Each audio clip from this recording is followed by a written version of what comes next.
we go live yet?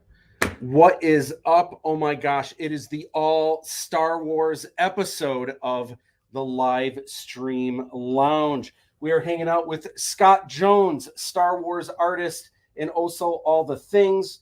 Yeah, there you go. Oh, it's the power that goes out. We can see it. Okay, it just if that's tugging it all, if there's any weight on that, it'll come right down. So you just got to give it. You got to give it lift. There, yeah. So it doesn't have any weight pulling it down. James is hanging out in front of the camera for a change. Oh my gosh, I'm so excited to have James hanging out with us. We're going to be talking about all the things, and of course, behind the camera is Anthony LaFata, who you've met before. Anthony, is there a little button to push to flip it around? You need to say hi. Push the little button in the upper right, corner on the screen. Yeah. Push the button on the upper screen. It's a flip thing. Try that. There you go. Say hello. Awesome.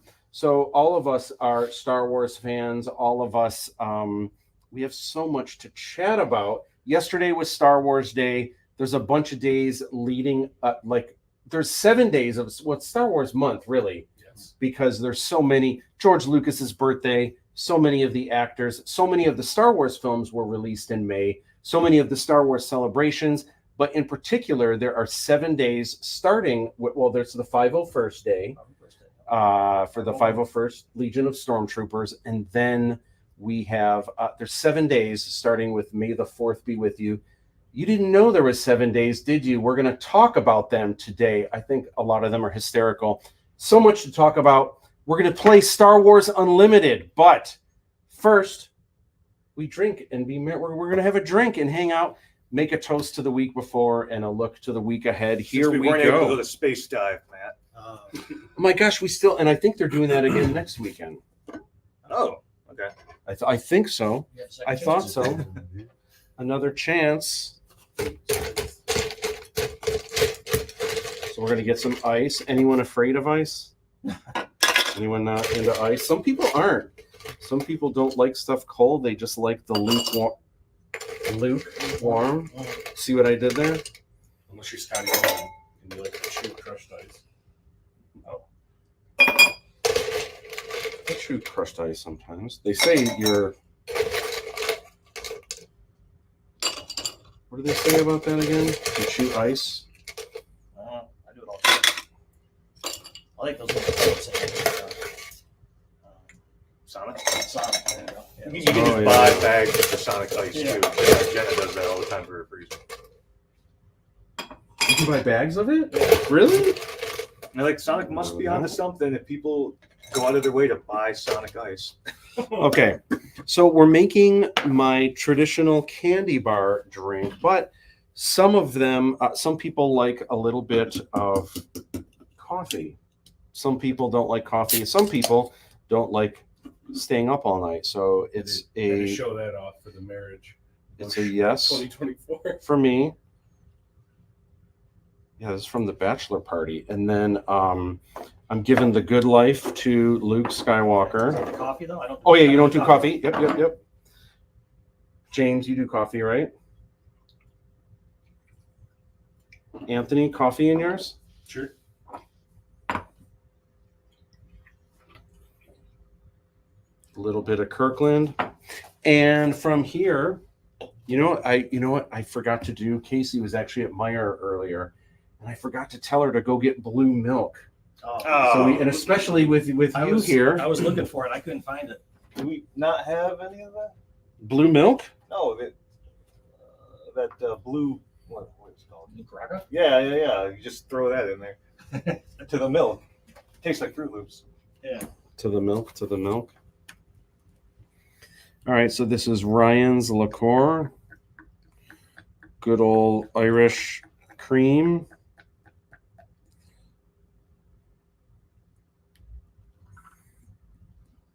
Dude, I am going to be drinking out of this Cybar glass forever from my bachelor party. I'm just so happy with that. I got to get the rest from the studio. Mm-hmm. They're deliver just those there to the people. I've got cans. Oh, good. Then we do just a splash of Lords. Just a splash. Bink. Bink. Jar Jar, bink. Bink. And then you guys get to pick your auxiliary flavor. These are all sugar-free and they're all delicious. We've got mocha, glazed donut, peanut butter cup, cookie dough, butter toffee, salted caramel mocha, Hawaiian salted caramel, and then this is just another salted caramel sinless syrup. What is your poison? What's the little extra flavor you're feeling? Caramel. Caramel? All right. I'll take Any variety. Cookie dough. All right. Cookie is a good choice. I'll go with the mocha personally. The mocha. Just the caramel. Yeah. Just do the mocha. Throw that back. Thank you. Here is the salted caramel. Which one are you doing, James? Mocha. The mocha. Livin' DeVita mocha. Very first one. Oh. And then I'm going to do this one.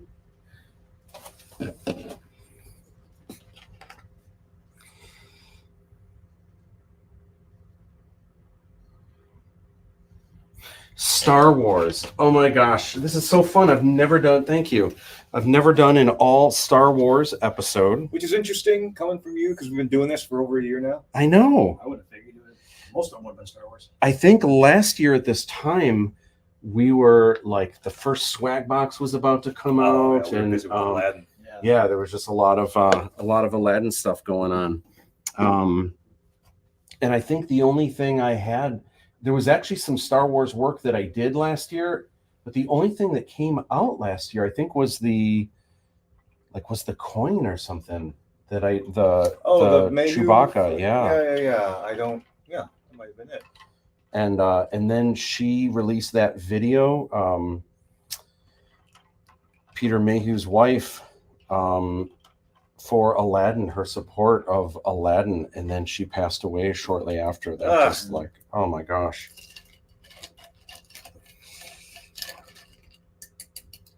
She was the nicest lady too. Oh yeah, Angie. Did you do work for the coin?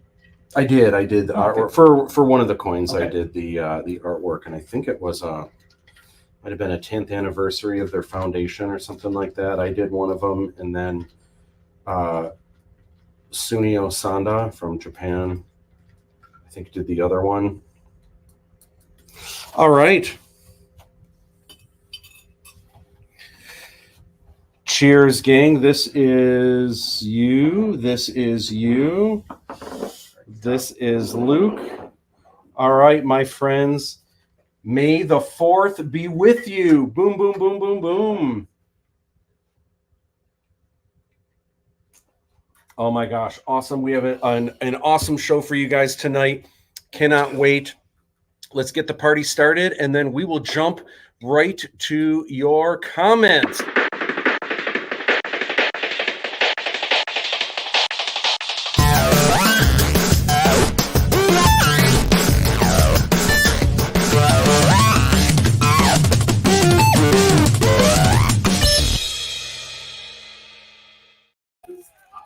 Oh yeah, that's right. I forgot. All of those photos. I think every single one of those photos is. Oh, not all of them. Most of them are Anthony LaFata photos. That's right. I especially like the ones that we did in the sauna. Mhm. Those are my favorite. Where you did the hand thing. That was Yeah, my yeah. favorite. So fun. All right, so I'm gonna head right over to. We've got a couple comments already. DTE Dave Todd, what is up? Hi, dudes. Attack on show looks delicious. Cheers. You know, Rob, I'm curious if you've had the blue milk yet.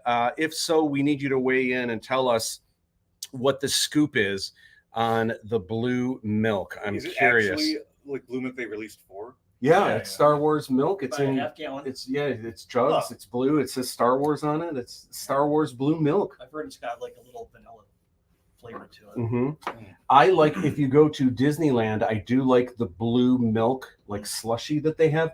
The blue is so good. They also have a green one. Yeah. don't like the green one as much myself. Is a I was just little. gonna say the green. You like the green one? No. I was gonna say I specifically remember the green one from Last Jedi.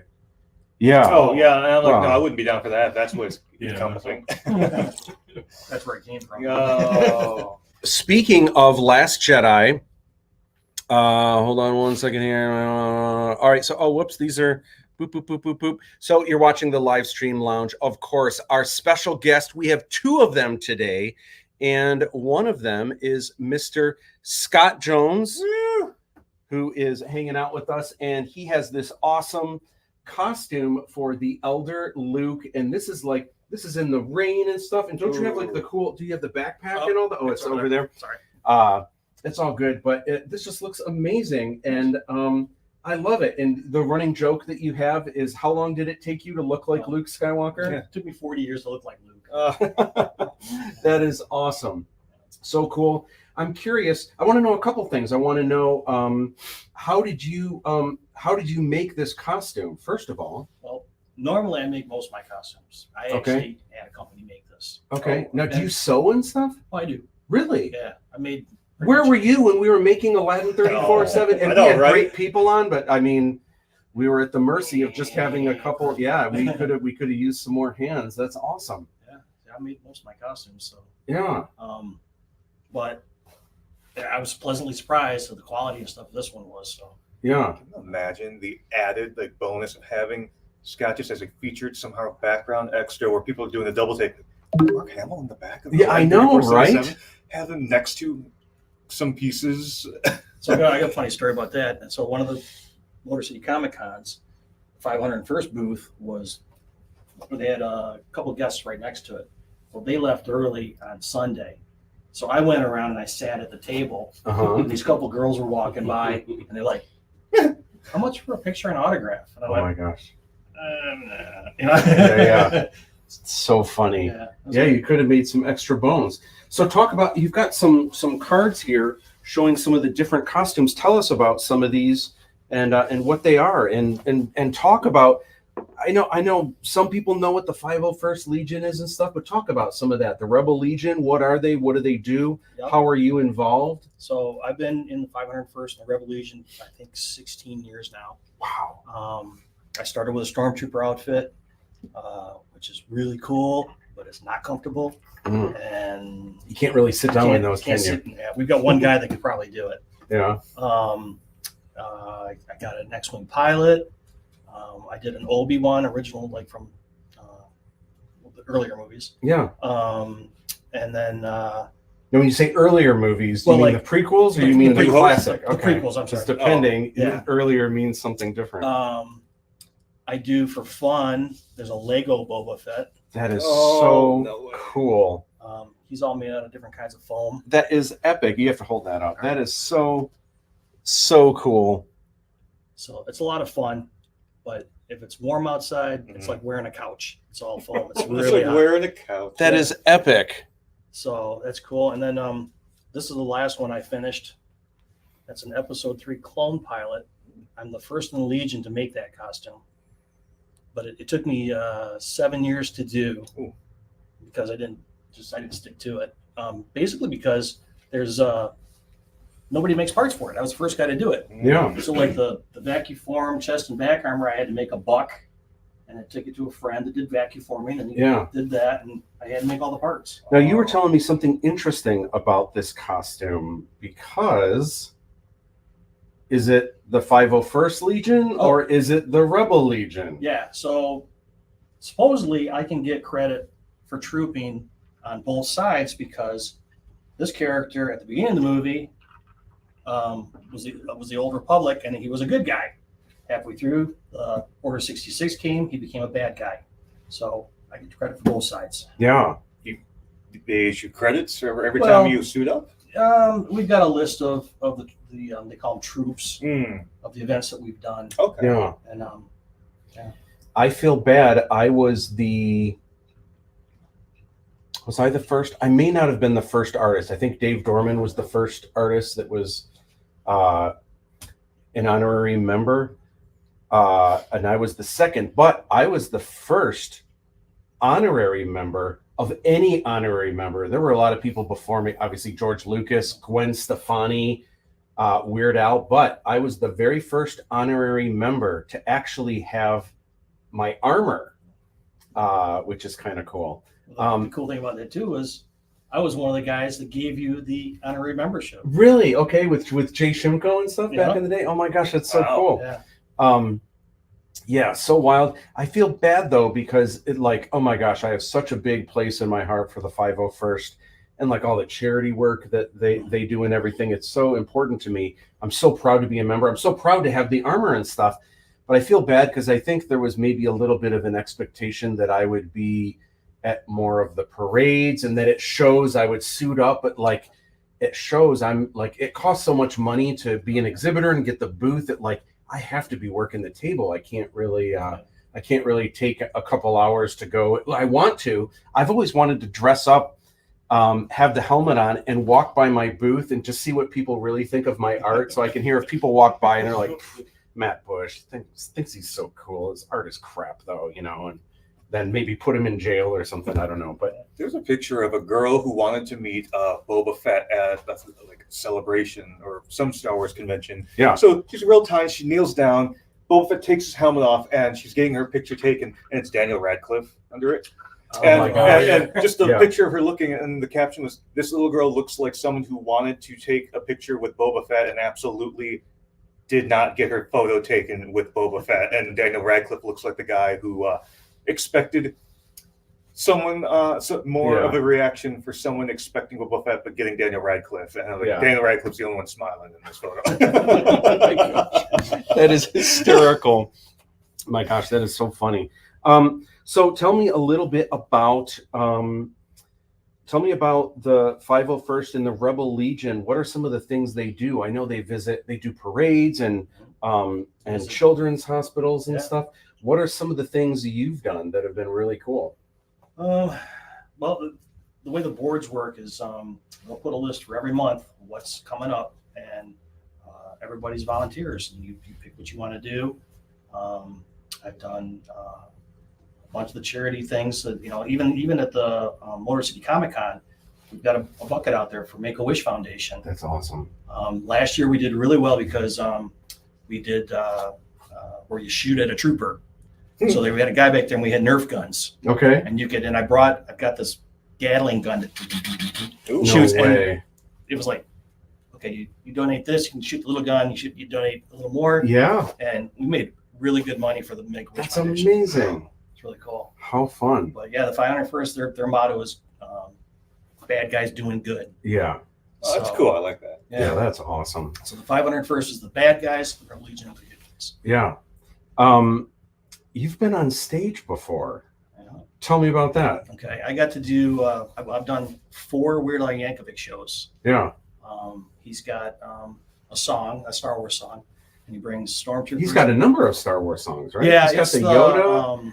it's Are you talking about the Phantom Menace one? That's the a long time ago. That's it. Yeah, Yep. yeah. Yep. So it brings out some stormtroopers and Vader. I think we've had a couple sand people, some too, on the ends, but That's awesome. it's Wow. really fun doing that. Yeah. It's so much different looking out from stage Yeah. than on, and you know, it's a little nerve wracking. Make sure you don't want to mess up, you know, because you're walking out in a stormtrooper outfit, which you can't see already, and Oh, really? you're walking across some wires, and they're like, careful. Yeah. Okay, so yeah, it was really cool.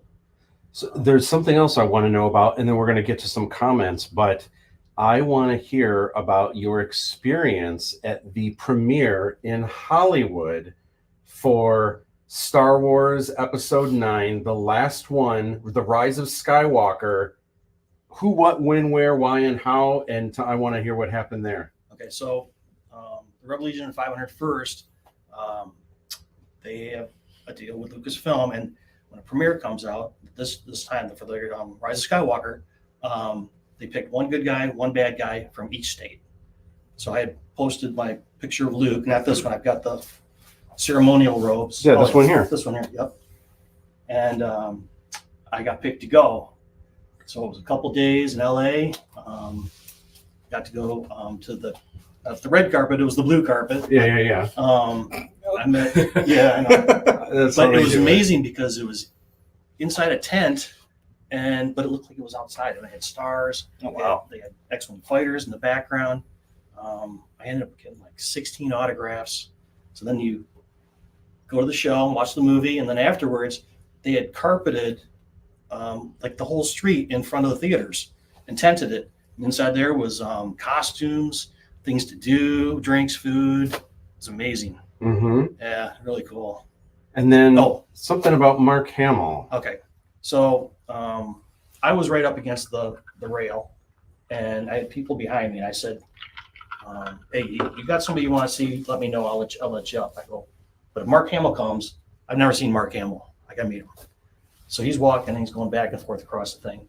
He goes over, past me, and it's past me. I'm like, "Hey!" and I'm yelling at him, and he's not coming back. Yeah. And I'm like, "Oh, I can't not meet him." Yeah. So I ran behind everybody, and they let me back in. Yeah. And Mark Hamill's wife points over at me, and he comes over, he goes, "You look more like me than me."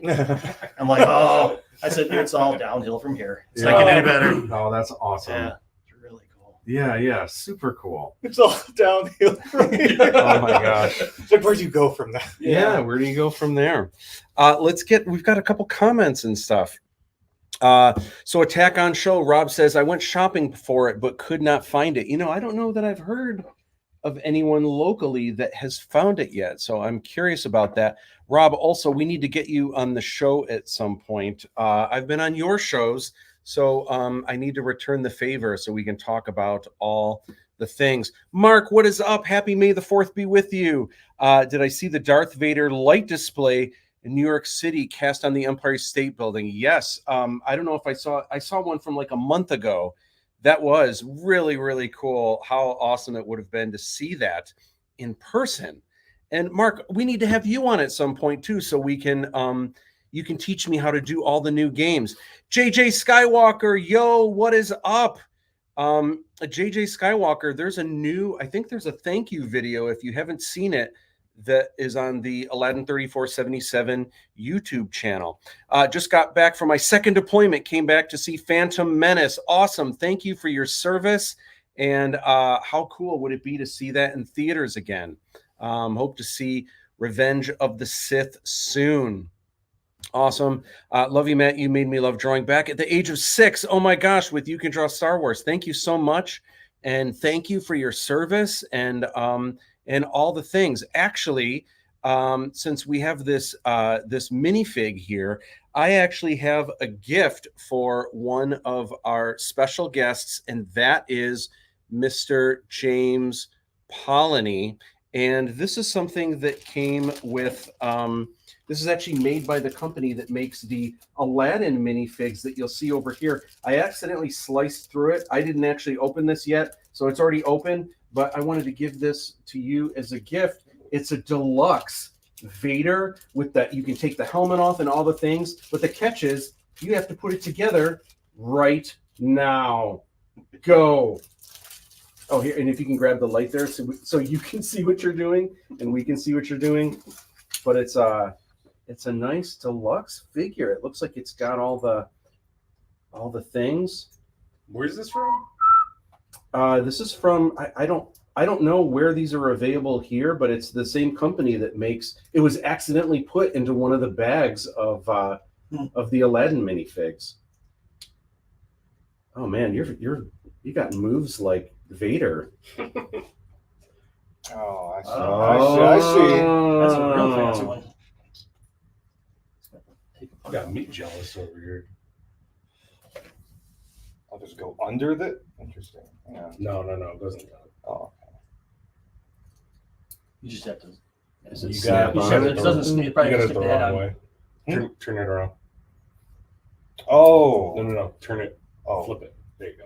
Yeah, it goes up Okay, because it covers okay. the lower part of the mouth. Yeah. Ah, Oh wow. that's cool. Should put the cape on before or after that. Okay, hang on. I got this.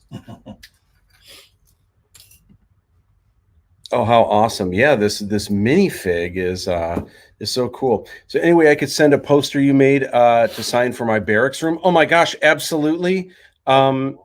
Yeah, if you PM me, I will get you my Addy, and I will be happy to do that. If you send self-addressed stamped, like a tube or however you want it, and I'll send some. I'll send you some extra goodies as well. I'd be happy to do that. What is up, Okay. Brian? And dude, thank you for tuning in. Look at it's Brian from class is tuning in today. That is so cool to see you here. Thanks for tuning in, Brian. I can't wait to see your final project. I know you got a little bit more going on with that. Sorry for the spam. I'd love to see you do an Anakin Skywalker video for You Can Draw Star Wars. I would love to as well. And actually, now that you bring it up, I do have some new how to draw and paint videos of Star Wars that begin this Tuesday, and they're going to start to come out. They're going to start to come out weekly. So absolutely, cannot wait for those. That, however, was the yeah. Thank you. As you continue with that, James, I'm just going to start rolling through. Yeah, do that. All right, so the thank you videos. We have new thank you videos. You'll find them on the Aladdin 3477 YouTube page. If you scroll down to the playlist that says thank you videos, you will find all of them there. All right, there you go. Finished? Let's take a look here. Let me do this. Nice. And take off the top part of the helmet. And look at that. It even has the lower part of the helmet on there. That is so fun. Deluxe Vader minifig. It's Dad. It is Dad. That's right. Oh my gosh. How do you feel about that? Seeing your you've seen him like that He needs a before, little right? son, though, doesn't he? Yeah. Yep. Awesome. Wherever you got that from, you have to tell me because Yeah, isn't that cool? Yeah, I'll give you. I'll probably be able to find it for where they have them. I know. All right, so already posted in Outlook. Awesome, can't wait to see it. Yes, those videos saved me. I grew up in foster homes, and those videos always made me feel like I mattered and had a place. Oh my gosh, thank you so much. What an awesome man. I will take that as a compliment. You know, when I grew up, it's so crazy now because this is some of the things we're going to talk about later with Star Wars and like kind of what it was like growing up with it back in the day when we were growing up. But there were no videos, there was no YouTube, there was no, like when a trailer came out, if you wanted to see the new trailer, you had to go to the movies, and you assumed maybe they would play the Star Wars trailer. And if they did, if you wanted to see it again, you had to pay money to see the movie again. There was no freeze frame. There was no watching it over and over to like check out all the shots or watching it in slow motion to try to pick up all the Easter eggs. That was just impossible. So you just had to watch it once, and you didn't know when it was coming. So it was just a crazy different time. And if you wanted pictures, you'd have to buy whatever books they had out. Yeah, or trading cards or like all the things, you know. Anyway, so I always wished one of my passions and the reason why for Star Wars Kids magazine, I was doing the You Can Draw articles, and also for obviously the You Can Draw Star Wars book and the videos. I just always wish when I was a kid, I had any of, I mean, there were no even drawing videos, but to do them specifically for Star Wars. I have something to show you guys later. You guys are going to laugh so hard, but I'll show you guys later. I don't want to get ahead of myself. Anyway, all right. So the thank you videos, you will find them on the Aladdin 3477 page. Of course, Aladdin 3477, draw this in your own style. We actually have a new one that came in this week. This is Ryan Fellman and did this digital illustration of Aladdin. I think this came out really cool. Look at the detail on the boots, the little flames, the texture on the pants is a little hard to see here. I remember that shirt. But yeah, the shirts and all the things. I'm just so stoked for you guys to see this film. So cool. You can do these the contests are over at the moment, but any of the Aladdin characters that you guys want to draw, use the hashtags and share them so other people can see them. Okay, real quick, new videos that came out recently. There's the Fiji designer toys. Check that out. Last week, I released a video of my bachelor party. There's James in the sidebar in the basement of the studio in downtown Utica. We had so much fun. That's what this glass is from right here. And so I did a video beforehand when there was just a couple of us there kind of getting ready. And I gave kind of a tour of the whole place. My intention was to do videos during and then to do another video after everyone would. And how late was ever? You said 5 a.m. was when everyone started to leave and stuff. Yeah. Oh my gosh. That's pretty much how it went down. Yeah. So my intention was to do an after. I was just having so much fun that I just. That was the goal. Yeah. You know what? Like if you got the video, cool, but I'm not gonna like no one remind him. Just let him just live in that moment. You know? Yeah. Anyway, it was so awesome. So grateful for the good time. But you can check out that video, came out last week. Real quick, so I mentioned this last week. I'm doing an experiment because everyone says all the new things are TikTok, Instagram Reels, and YouTube Shorts, right? So everyone says the secret, if you post at least once a day or more, doing a Reel or a TikTok or a Short, and if you're consistent, within 30 days, you will see your numbers explode. So I was like, really? So earlier in the year, during the time that I was creating Vader's World, there was a couple other Star Wars projects I had, and I was taking a lot of my older Star Wars art, some things I wanted to beef up. As I was moving along, just filmed a bunch of really quick like TikTok videos, and I made a surplus of like 3 or 4 months worth. And I was like, I'm going to start. So I started April 4th, and I said, I'm going to see how this does. I'm going to see what happens. So it was exactly 1 month yesterday. And I'll get into official numbers and stuff in another video where we have more time to talk about it. So far, though, the growth, and my numbers are okay, but like TikTok, my numbers are really low because I never really did anything with TikTok when it came out. I'm seeing a little bit of growth on YouTube, and just in the last week, a little bit of growth on Instagram. And there's been a little bit consistently on TikTok. Nothing has blown up yet. I'm gonna keep going. I have the surplus, so I'm gonna go for another. I think I have another 2.5 months. We'll see if at some point something catches on in the algorithm for any of them, and if they don't, then they don't. To me, it's not even like I want my subs, to be huge, but I just feel like there's a lot of cool content coming out. Plus, when Aladdin comes out, I want to have some good reach there. Definitely keep going with it. Yeah. Eric swears it worked. Yeah, for Eric Steele, like in 30 days, he had like 22,000, right? That's amazing. Next week, I'm doing a collab with Character Hub, and I wanted to mention this earlier. All of the submissions, the deadline is already over for people submitting people stuff. Were asking, and yeah, it's already over.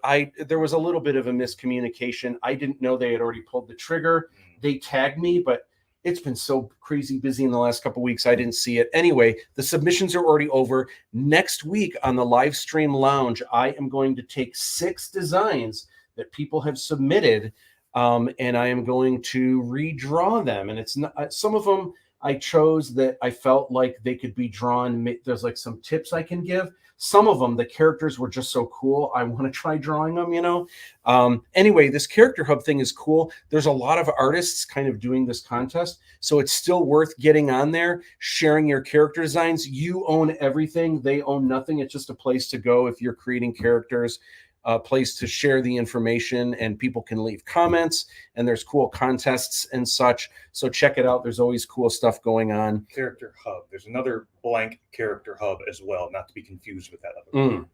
Okay. Yeah. So that's next week. Real quick, Fiji Fridays. I shared this photo.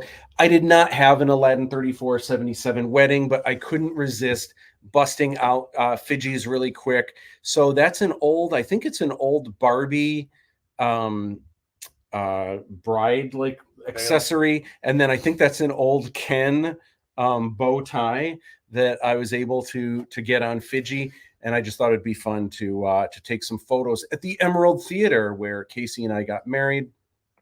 Had a lot of fun with that. All right, so we got some Star Wars things to chat about. Cannot wait. But before we do that, let's see what. Yes.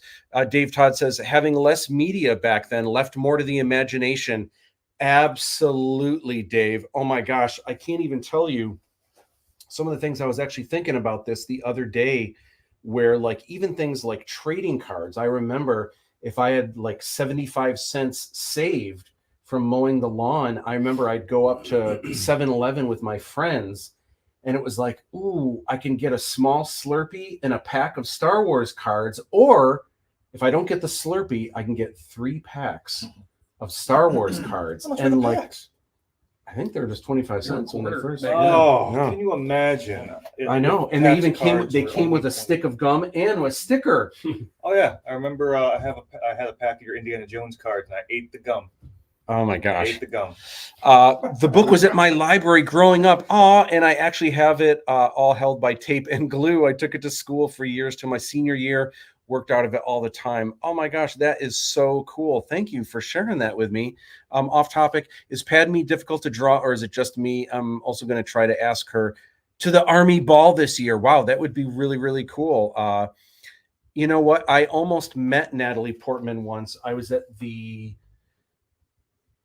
Comic-Con International in San Diego, and I left just to use the restroom really quick. Now, it's so packed with people that if you it takes like a half hour to get to the restroom and a half hour to get back. As soon as I left, one of the people that works for Lucasfilm came by to all the artists in the area that I was in.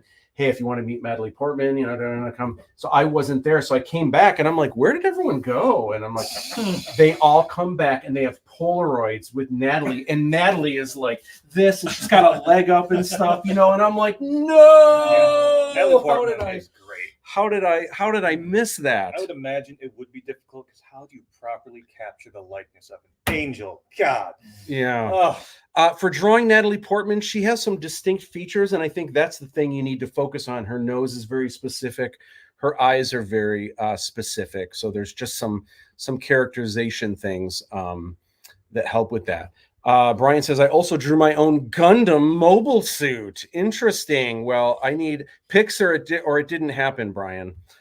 She has always been my number one crush. I'm not discounting Daisy Ridley. Just know that, like, for me personally, Daisy Ridley is above up there. So, yeah. in case she ever sees this and makes it seem like I have totally dropped her in the ranking, I did not. I at least got to meet her. So he looks Ray Palpatine. Oh my gosh. All right, so here's something interesting that I want to chat about. By the way, if you're getting hot in this and you want to take it off at any time, we can open this if you want to. Just take the one part off. Yeah. All right. It's So closed. one thing I want to chat about, I think this is hysterical. I think this is really funny. You guys all know that Star Wars Day is May the 4th be with you, right? It's very clever, awesome play on words. And then a lot of you Star Wars fans probably know there was 3 of them, and I'm trying to remember what they were. I also thought that the next day was Revenge of the 5th, obviously Cinco de Mayo, and I forget what the 6th one is, but there's actually an entire week of these, and I have them here to share with you guys. I think they are so funny. But what did you think they were? Anthony, do you remember what the 3 were? Do you remember what the 6th was? I just saw it the other day and I don't remember what they were. I thought it was Revenge of the 6th, and that Revenge of the 5th being Cinco de Mayo, because you just go and get just wrecked on Star Wars Day, and then Revenge of the 5th was that second 5th coming back to just knock you on your ass. So continue. I've seen some people for the 5th, they just have Cinco de Mayo, and then they show Obi-Wan Kenobi, but then they say, and they Photoshop it so he's got like a margarita and he's got like the big sombrero. Oh, did you? And then it says Obi-Wan Kenobi, like Juan. No, I posted a meme earlier. It said, "Happy Revenge of the 5th Day," and then Padme goes, "It's Cinco de Mayo," and then you see the next panel, and he goes, "You turned her against me," and then it's Obi-Wan at the top dressed as a Mexican. Oh my gosh! All right. Are you ready for this, for what the 5th is? I think this is amazing. There's always a bigger 5th. Yes, that's what it was. Oh, You're going blink, blink, blink, blink. Don't you remember in episode 1, The Phantom Menace, when they're with Jar Jar in the little sub, and they're getting attacked by the fish, but then an even bigger fish comes and eats it. Oh, And then Qui-Gon I Jinn don't is like, know. there's always a bigger fifth. oh, So I love most of these are like really bad George Lucas dialogue, but like mixed with a a number. I blanked anything Jar Jar related from my head. Gotcha. I remember Liam Neeson. There's always a bigger fifth. Okay, and then obviously there is Revenge of the Sixth. Okay. The one for 7 is hysterical. I love this. This is so funny. I am the 7th. Okay. Right? Because it's usually the Senate. I am the Senate. I am the 7th. That's good. Clever. That's no moon. It's a space station. Oh, no. That's kind of a They are I never heard that one. stretching. That's They That are one's a really stretch. I like that one. Yeah. 8's a space station. All right. 9 is clever. A 9th addition to my collection. Okay. That's- They are force reaching. I'm on the That one's a reach. I'm on the fence on that one. 10 is amazing, though. 10 is so funny. What is it? It's treason 10. Okay. I like that one. I feel like, now listen, I love Ian McDiarmid, really is the star of Revenge of the Sith, But again, the dialogue is so bad, but he somehow pulls it off. Like, it's treason then? Like, it's such bad dialogue. So then May 2nd would be To It. To it? Yeah, Do It. Oh my gosh. There you go. I'm with you. All right. Anyway, so real fun. I'm curious what you guys think, if you guys know different ones or anything like that. Number 1, Crush. She's up there for me as well. Met Hayden last year and I cried. Anakin Vader is my favorite character ever. But I always struggle with her jaw. Yeah, it's just some characterization stuff to look out for. Here's a link to the drawing itself. I won't be able to click on that here, unfortunately. Ian is the star acting of the trilogy. Absolutely. Yeah, I can't see those. Those links might show up in you're on YouTube. They'll show up on YouTube. They'll show up on Facebook. I don't think I'm able to see the links here. Yeah, we can. In the live stream, Brian. All right. So more Star Wars. We need to talk about the Acolyte trailer that dropped yesterday. James, have you seen the new Acolyte trailer? No. Have you seen the Acolyte trailer? You've seen the Acolyte trailer. Saw it, yeah. What do you guys think? I'll start. I think it looks awesome. I think it looks really, really cool. So prefacing that, I'm not that much in general. This is not even a Star Wars thing. I'm not a prequel person. I have no interest in a Happy Days prequel.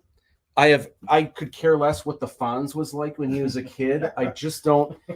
We don't need to know. The Fonz is there's a mystery to the Fonz, and there's just not necessary to ruin the Fonz by showing what it was like when he was a kid. Now, that being said, there are some examples of prequels that I did really like. I really loved Solo, for example. I'm actually I don't know if you can call Solo a prequel, though. Well, it takes place before anything we've seen. It's how he met Chewbacca and stuff. I consider anything after Revenge of the Sith OT.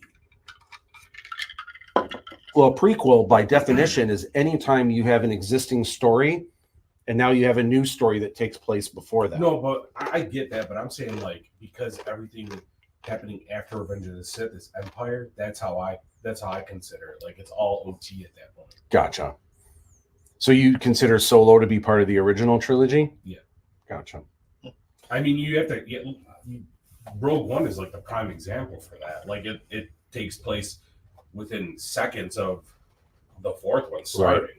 Right. So, but that's another example of before Star Wars, and I don't know that we really needed that. That was a movie that I didn't care for as much.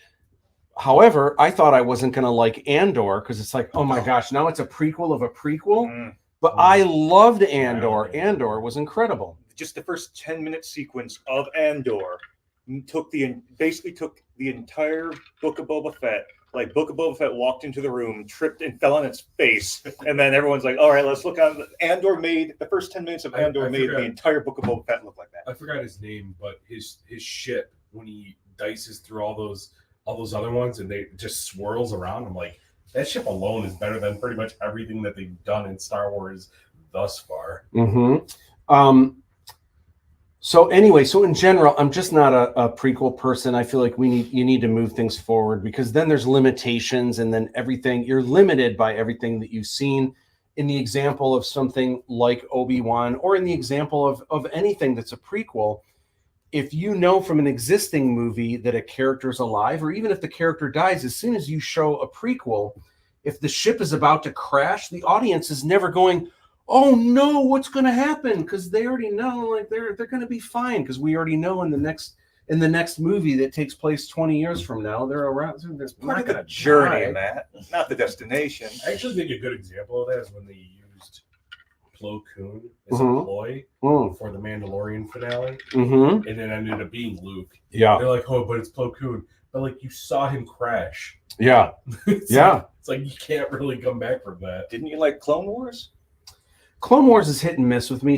There's a lot of filler episodes that I'm just kind of like, but yeah, Clone Wars is cool. I did really like Rebels. Oh, Rebels. It just it just depends. So when I heard they were doing a new series that was 100 years before, it's kind of like, I don't know that we need that. Like, why 100 years before? Why not in the future after everything that we already know? So I was kind of like, I'm all about it. I think the Acolyte looks cool. There's also a lot of people complaining that like It's an Ahsoka thing, right? it's I'm just woke. looking at the colors. No, it's is not Ahsoka. It takes place 100 years before the Phantom Menace. Oh, okay. Yeah. So I thought it was early Sith. I thought it was Yeah. 150. but- Oh, it's 100 years. like the rise of the Sith. Yeah. Yeah. There are some people complaining there's a Interesting. large female cast, which if it's a good story, it's a good story. That doesn't bother me. Nothing to complain about. At Also, that point. it's super multicultural. Some people complain about that. Again, who cares? If it's a good story, it's a good story. Like, who cares about that? But no one's got a problem with the aliens, though. Like, you want to talk about really multicultural. Right. So anyway, so none of that. I don't think that's an issue. If it's a good story, it's a good story. But it looks compelling. It really looks neat. I've read that. I don't know how much of this is true, but they say it's really interesting because during this time, there's a lot of Jedi, and the Sith are the underdogs. So I guess this show is going to pose a lot of interesting scenarios where who are the good guys, who are the bad guys, and there's like, even though the Jedi Knights are protectors of peace, there's there's corruption from within and power struggle and like all these different things, and the Sith are kind of the underdogs, which is kind of neat. That's where the Force comes in, because you need side balance. can't. Yeah, you have to balance it. Yeah. Even the Jedi, if one side leans too heavily, the Force will help tip the scales So, and I politics. But saw no, a I'm just couple saying. comments on Reddit about how this series will already contradict the Phantom Menace, and how Yoda, or it's either Yoda or Mace who said it, but they said that there hasn't been a Sith in a millennia. So they talk about this, saying that every Jedi you see in this show is going to die, because otherwise they're going to kill the council, and you're going to know. Well, I think the other thing too that they're starting to do, and I think we even saw this in Ahsoka, where I think there's going to be more than just the Jedi and the Sith. And to a degree, even Qui-Gon was, some people refer to Qui-Gon as like a gray Jedi, because he really kind of He wasn't Maverick. He was, he was, the council was not always happy with Qui-Gon, because he just kind of marched to the beat of a different drum. Very interesting. The fighting looks really cool. The action looks cool. It looks like there's mystery, and there's like there's a murder that they're trying to solve and stuff like that.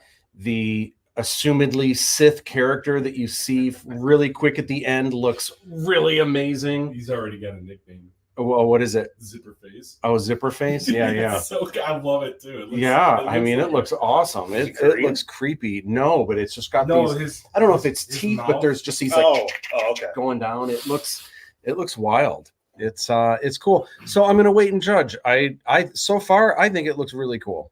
I think throughout that trailer, though, the only thing I didn't like that threw me off as soon as I saw it was when the girl did like that crazy acrobatic flip with the knife Mhm. just to go like this to her like her neck, Mm. and she's tied up to. I'm like, why was that even necessary? I mean, I'm sure there's all kinds of weird things like that. Also, something that we don't know, when something's edited for a trailer, just because in the trailer you saw them do a flip and then do that, it may not actually be like that in the show. When they were putting together, they might have just used one thing. Oh, this fits here with this, and it'll look like she flipped, and then you know what I mean. Yeah. It could just be that could be how the trailer was cut. All right, so do you guys think we could get a show about Vader and his adventures from the Vader comics by Dark Horse? I think that would be cool. Gosh, yeah, it would be cool to have a collected thing of everything Vader, like an omnibus. That would be hardcover one, like Yeah, the because Firefly. the current Vader series, like it's now leading into him finding out about Necromancer and Exegol, and he's trying to basically mess up all Palpatine's plans. It's kind of messy. Yeah.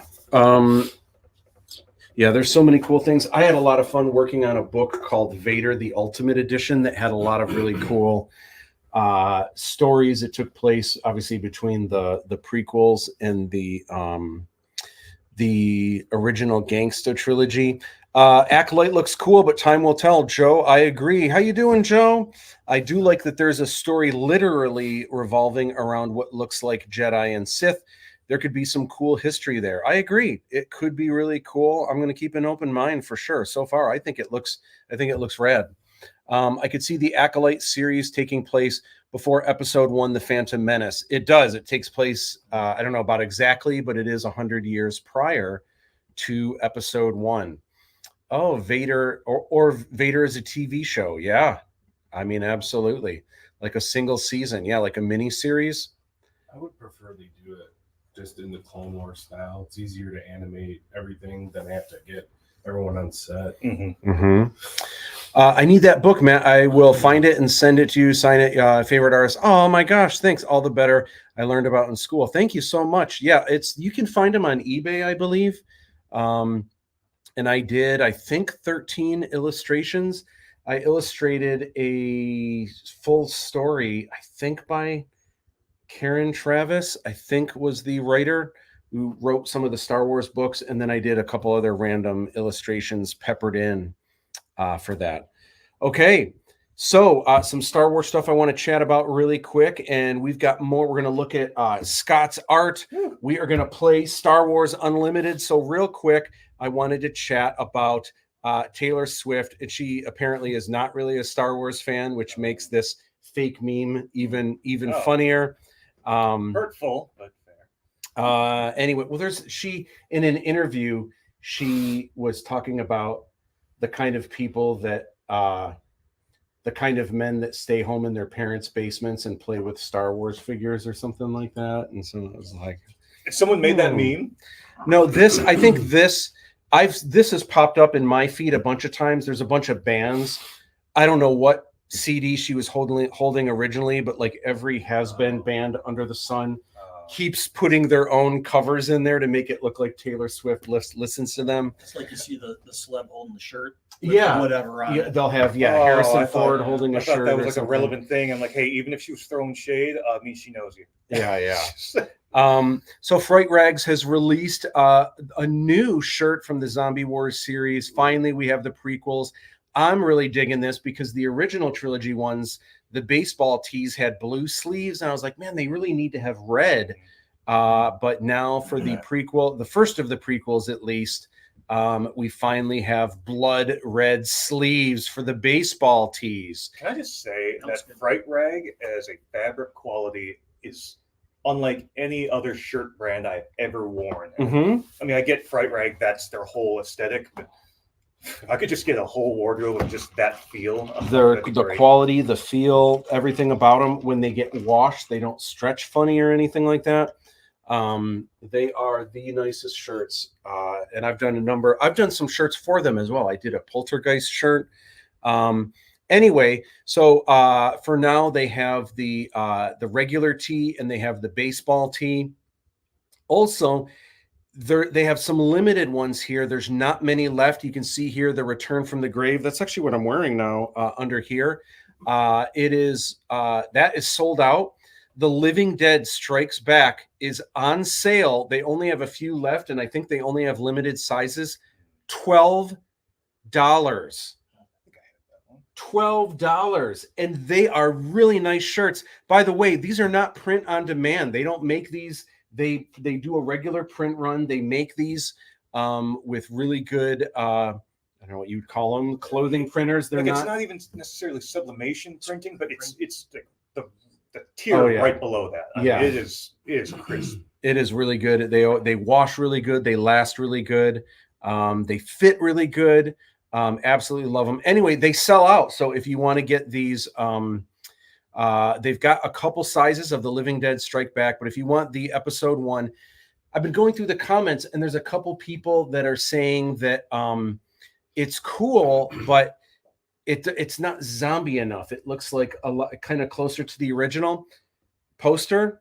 There's a reason for that, and that is when I created the first 6 posters, I thought it would be neat to tell a story across the movies. So in this one, I think someone left a comment, why is Obi-Wan not holding a lightsaber? I thought it would be funnier if the lightsaber is coming through his chest, like someone behind him, you know? So the crazy thing is, in the example of Obi-Wan, in this poster, you can see how he comes to his demise. In episode 2, you see him starting to become more decayed. By episode 4, he's basically a skeleton with nothing else. That was neat. And that's the last night, that's the last time that we see him.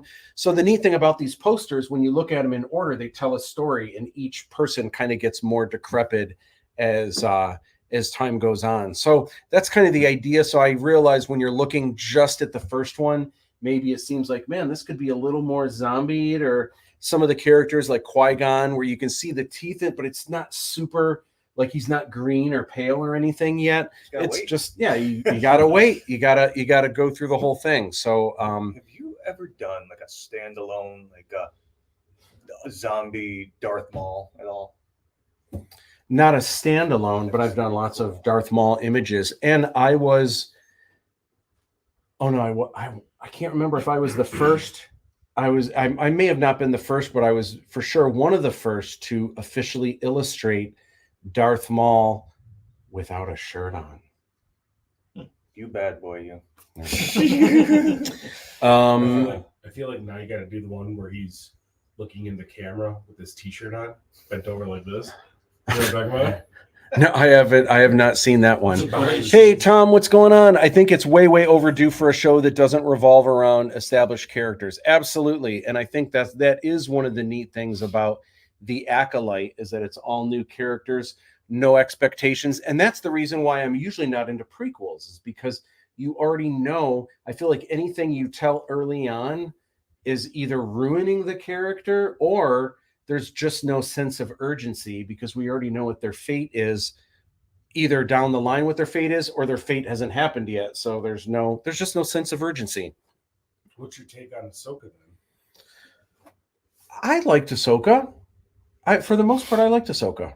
Yeah. Rosario Dawson was not the choice I thought, but I did enjoy her performance. Yeah. And I'll tell you what, I was a little nervous because I thought when she was in The Mandalorian, I feel like Ahsoka's kind of a complicated character after everything she's been through, and she's been through some stuff. She's seen some things, right? So I kind of felt like her character is just kind of doesn't have much of a personality. She doesn't laugh, doesn't smile, doesn't, holds on to Baby Yoda. Yeah, you need to take him to another planet and da da da. You know what I mean? Like, just like, and it's not that Rosario isn't amazing. She is, but I just feel like she didn't have a lot to sink her teeth into. And then it was really neat to see in the series, she had a little bit more personality in the way that they wrote it. There were some good moments in there. So I thought it was cool. I enjoyed it. Did you ever do a Vader and half Vader Anakin face? I'd get it tattooed on me for sure. Gosh. I don't think so. I'm trying to remember if I have. I don't know. Burn or unburn? I don't know that I have. I'm trying to think if I ever did like a split thing or something like that. I don't think I have. Unless you got it hidden somewhere, I could tell you you have. It's like Because regular. all your Vader stuff, I keep an eye on. Yeah. It's like regular or I don't an extra know. crispy next to your OBK. A lot of stuff where Anakin like has the Sith eyes. I did one where he's burning in the flames and I hate you and all that. But I don't know. I don't know if I have yet. Tom Savage says, I think I might have wink wink, and I think I know what you're talking about. Yeah. And it's a doozy. I can't wait for everyone to see that. Hi, Tom. Anthony says hi. So, okay. So what I wanted to chat about real quick is Vader's World. This is one of my newer Star Wars pieces. There's more stuff on the way. There's also some things tied in with this that haven't been announced yet. So there's more new Star Wars stuff happening soon. But I wanted to talk about this because there's some fun things coming up. So this is Vader's World. And this is actually part of the key art for this giant Star Wars art show that's happening in Germany. It's happening at this place called the Pyramid. It's kind of like the Louvre, but it's like this glass pyramid, that kind of comes up. And the featured artists are myself and Robert Bailey. And there's also going to be some other Star Wars art as well, official Star Wars art. And I'm super excited about it. So Casey and I are going. It's happening in July. So I wanted to talk about kind of how this came together. By the way, there is the website. You can check out the website now. There's a lot of interesting information there. If you live in Germany or if you are planning on going to Germany, there's a really cool video with shots of me working on this and also shots of Robert Bailey working as well. And it's just a minute long, but it's a really cool video. I have links to it on my socials. You can probably find that pretty easy. Also on the website, there's information in German about Robert Bailey, but there's an awesome message that he kind of welcomes everyone, kind of going to the show. And then information on yours truly. I also have a welcome message so you can hear my really bad German peppered in. Speaking of German. Yeah. When I was coming here, my GPS didn't say Heidenreich, it said Heidenreich. I swear to God, I was dying laughing. Yeah. So anyway, so I peppered in my limited German, which is not very good. But hopefully people find it endearing when I pronounce things wrong. Anyway, so check those out on the website. Okay. So how did this piece come to be? So Robert Bailey had this existing piece of art here. You guys have to agree, aren't these pencils crazy good? These are drawn in pencil and they're like scribbled in and it just looks so good. So they actually had the idea because Vader's face is kind of cut off half here. They said, if you can just draw Vader on the other side and then you can have stuff going off, to the left. And I said, oh my gosh, that sounds great. And then I don't know if they're sticking with this, but they said the title of the show was going to be Bush and Bailey because I would be my name would come first. Now that it's the websites there and stuff, it looks like they're saying Bailey and Bush. So I didn't get top billing. That's okay. I mean, I don't really care about that, but oh yeah. And that's true. It is alphabetical, but anyway, so I was like, yeah. And I knew I had seen the Vader before. So I was like, I'll just find it online and then I'll have the reference to do the other side. Well, I looked and looked and looked and I was like, I know I've seen this before. Couldn't find it anywhere. And so I just got into a Jedi-like trance and I said, where is this image? And I saw it right in my head. It's the cover of one of the encyclopedias from DK Publishing, with the white cover and all that. And there's a big Darth Vader at the bottom. And I knew. So as soon as I looked that up, I had the reference to do it. So this was me kind of laying things out. And as soon as I drew it in, I didn't want to go too crazy with the details because I kind of wanted it to match somewhat what Robert had kind of done on the other side. The idea was in calling it Vader's World. This isn't a particular timeline specifically, but I wanted to do something I thought it would be neat to kind of during the time Vader, right before he switches back to the light and, kind of saves Luke and saves the galaxy. Leading up to that, what were the things that were really weighing on him? Obviously, Emperor Palpatine and his children that he needs to hunt down. At the same time, he also wants to find his children because they're his kids, right?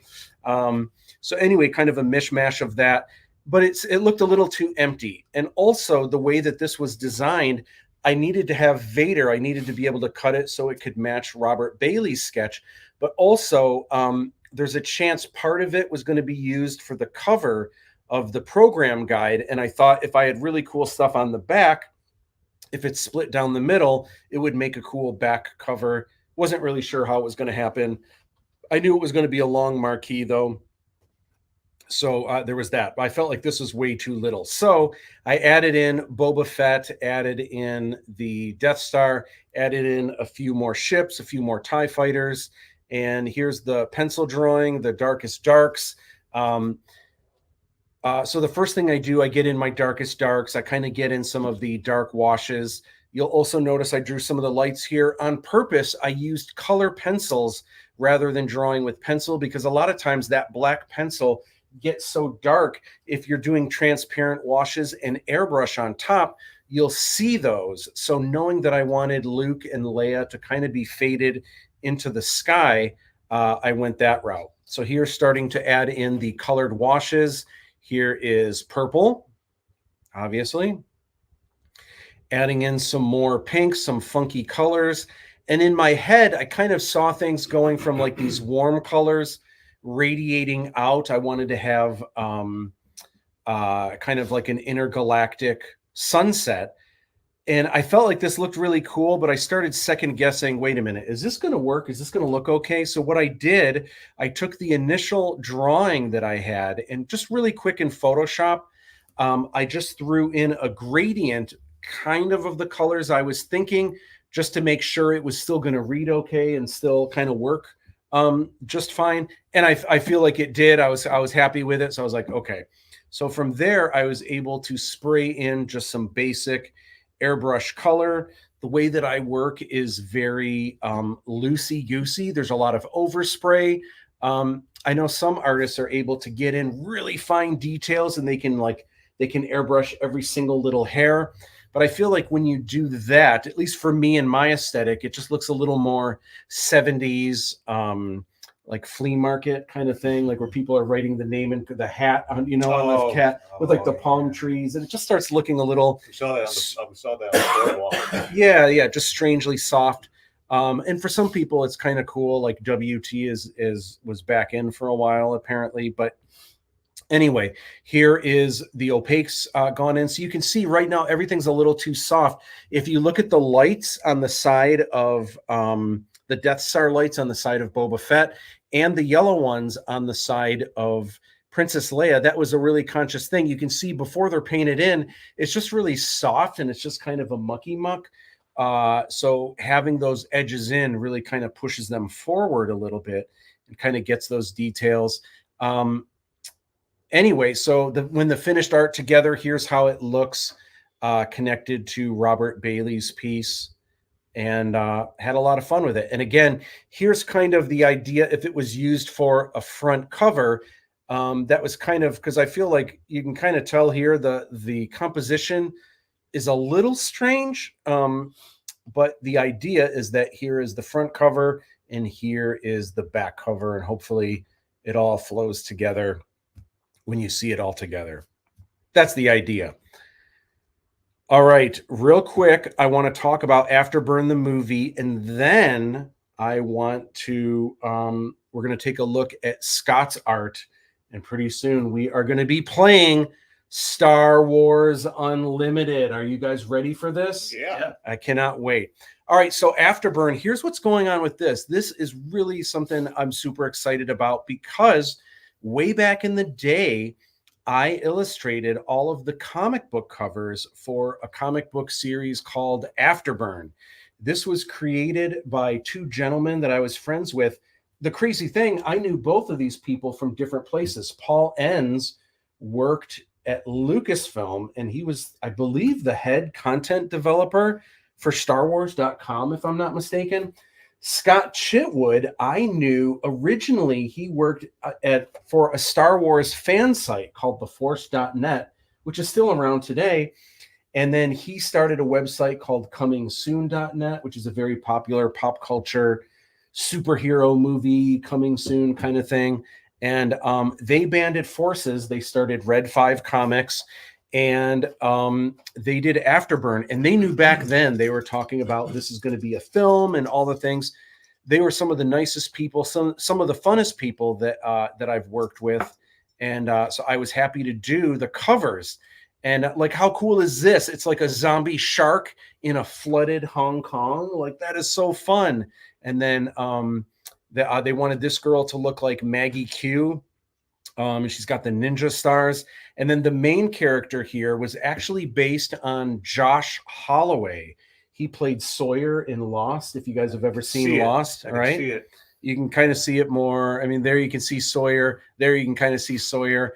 Anyway, for a while, this actually was in development to star Gerard Butler, who was in 300, and he was, I think, in the Tomb Raider movies and stuff. Anyway, so it was announced recently that Dave Bautista and Samuel L. Jackson are in the film. The film, this isn't just like a straight to DVD. This is it's over $100 million movie. What? This is like a big deal, and it's going to be over the top action. I have to tell you, if it's anything like the comics, you guys are in for a treat, because it's a really neat.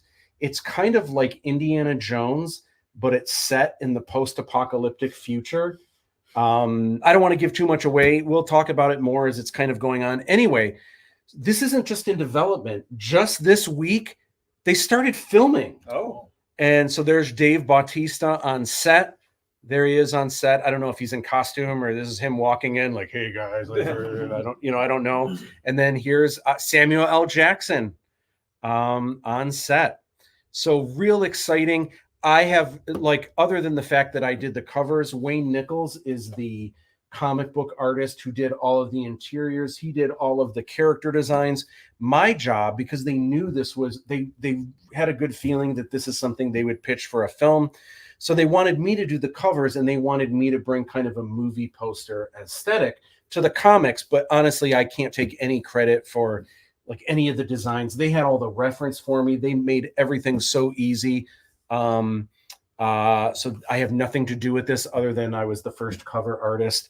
Although I've heard that when they do pitches, they use the cover art to kind of show like what it looks like and stuff, which is neat.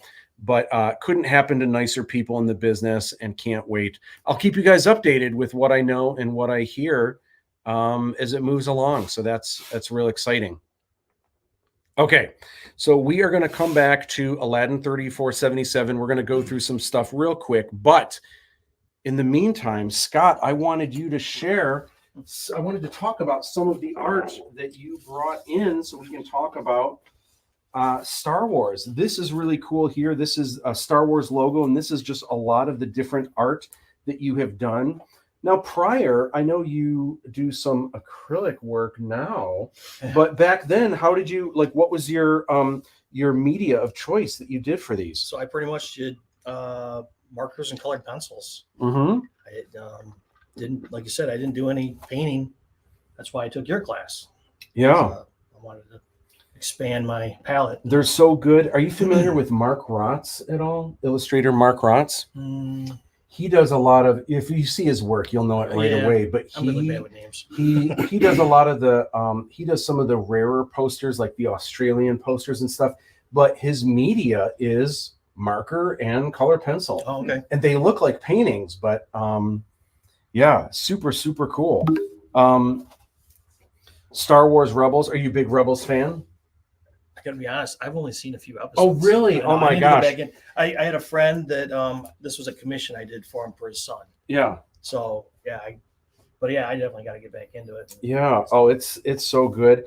And then these are official sketch cards that you've done for Topps. And this is just a small sampling. You had a bunch of them, and I was like, oh my gosh, we don't have time to go through all of them. But so I grabbed this one here. I mean, this looks amazing. And the Dark R2, K2SO, these are colors. These so- are awesome, and these look like are these all Rogue One? Oh, these probably are for These are Rogue all One. Rogue One, you know? Yeah. So I've done them for 4 different sets.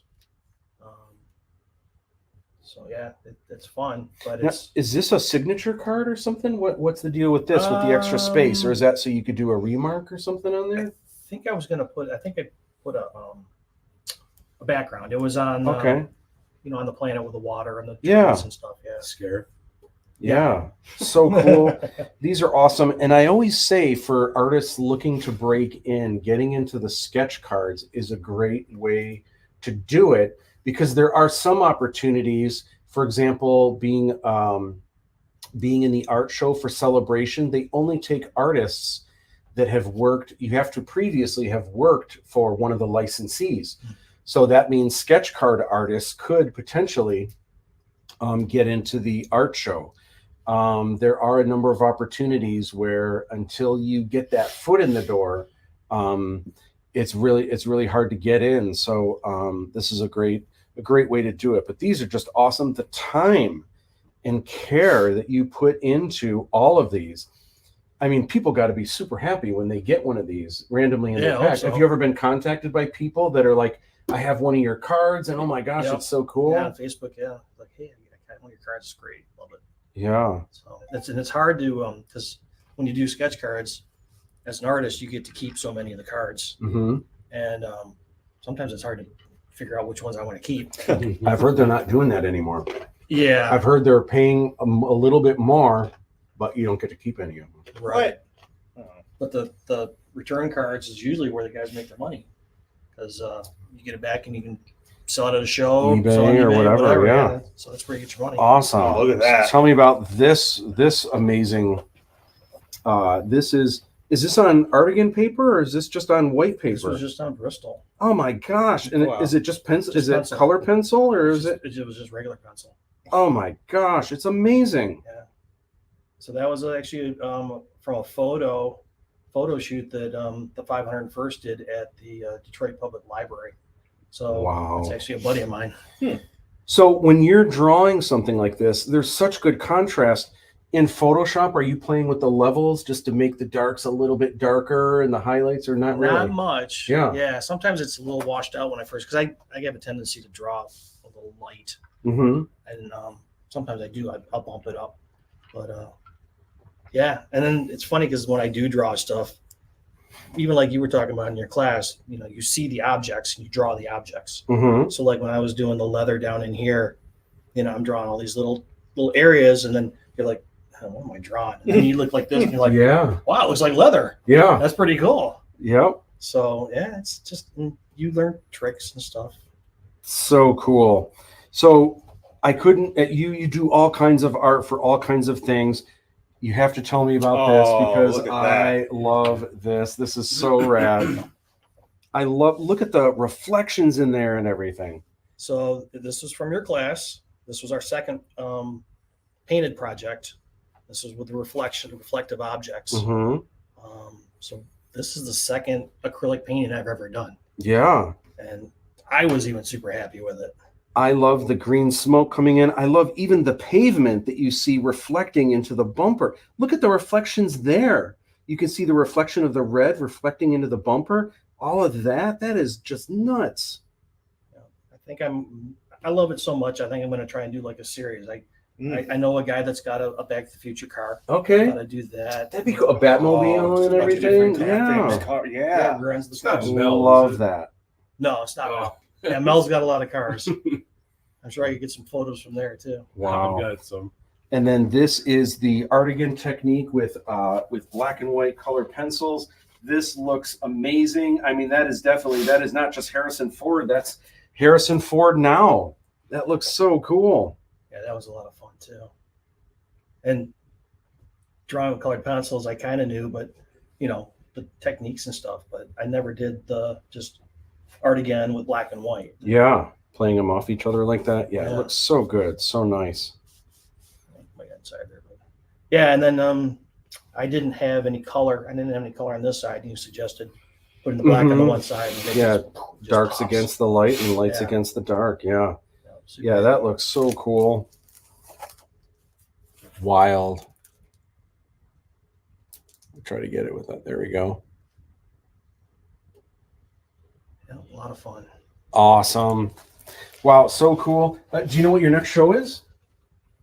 I don't. I'm on like reserve for Monroe Comic Con.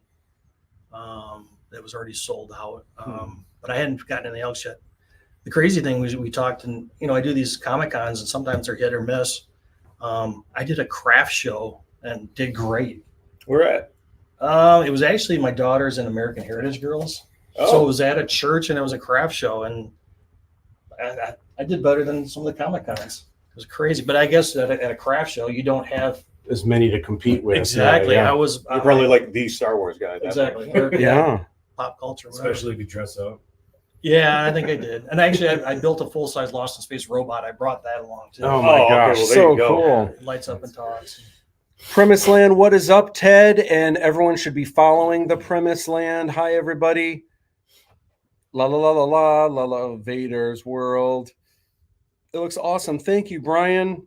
I hear that Germany's population is declining so much that they might have to call it curfew. There's a lot of interesting tidbits I've learned about Germany recently. One is that they thought I watched an interview with someone that came here and they were shocked to discover that in America you can call your baby whatever you want. In Germany you can't. Now if it's a name that everyone has like Michael or something like that, you don't have to do anything crazy, but if it's anything outside of like a list of names that are normal for kids, you can't just name your kid Hot Rod or something like that. They won't let you because they're like people make fun of the kid or whatever. But like here, if you want to call your kid Hot Chocolate, you're allowed to name your kid whatever you want. Oh my goodness. Let's see here. Elon Musk has been naming this kid. Thank you, Brian. Zombie Shark, brains. Joe says, I remember that Rebels one, Scott. Awesome. Hey, Joe. That Vader's insane, incredible, man. Yeah, it is really, really cool. Looks awesome. Real quick, and we are going to get to the Star Wars game soon. Plus, you brought a little something that that we should bust out before we play. Okay. Real quick, I just wanted to give just a quick update on Aladdin. There's nothing too crazy that we didn't talk about last week, but for those of you that didn't see it, the backer kit is what everything is through. The first 3 swag boxes are out. It's going to be a hot minute before the 4th one comes out because we are waiting for the Blu-rays to come out for one, and also the art book. Everything is moving as fast as it can. I am in the process of getting deliverables. It's all happening. There are new items, relatively new items that have been added to the pre-sale store, including this glow-in-the-dark Lochan Shyamalan keychain, lanyards, light up Aladdin 3477 pen stickers. All the shirts are sold out. So there's a lot of items that are almost sold out too. And once they're gone, they are gone. So get it while you can. Here's the site, or on any of my socials, there will be a link in the bio or wherever too. And I appreciate all of the photos you guys do showing what you guys get in the swag boxes. Some people even make videos like this cat, Nathan Dumar, thank you, of the unboxings. So the film right now, as you know, James and I went out to LA where we went to the American Film Market. We actually signed a deal with Glenn Reynolds, Circus Road Films, to rep the movie. And now it is through a distribution company, which it hasn't been announced through a press release yet. So I'll have that information soon, I'm sure. Wait, what's above us? These are in alphabetical order. These are all new movies coming out. This one's called 49. Okay. And then Assassin's Guild at 23,000 feet. I have a couple executive producer screenings yet that are still to happen. Obviously, the official collector's edition, there's a commentary out, but there's a full audio book coming soon that you can have for free. We are about to play Star Wars Unlimited soon, but before we do, I would like to see this package, this strange package that's sitting back behind the bar. What is this? This is like a housewarming gift or something? Look at that bag. Okay. Something like that. Something a little different.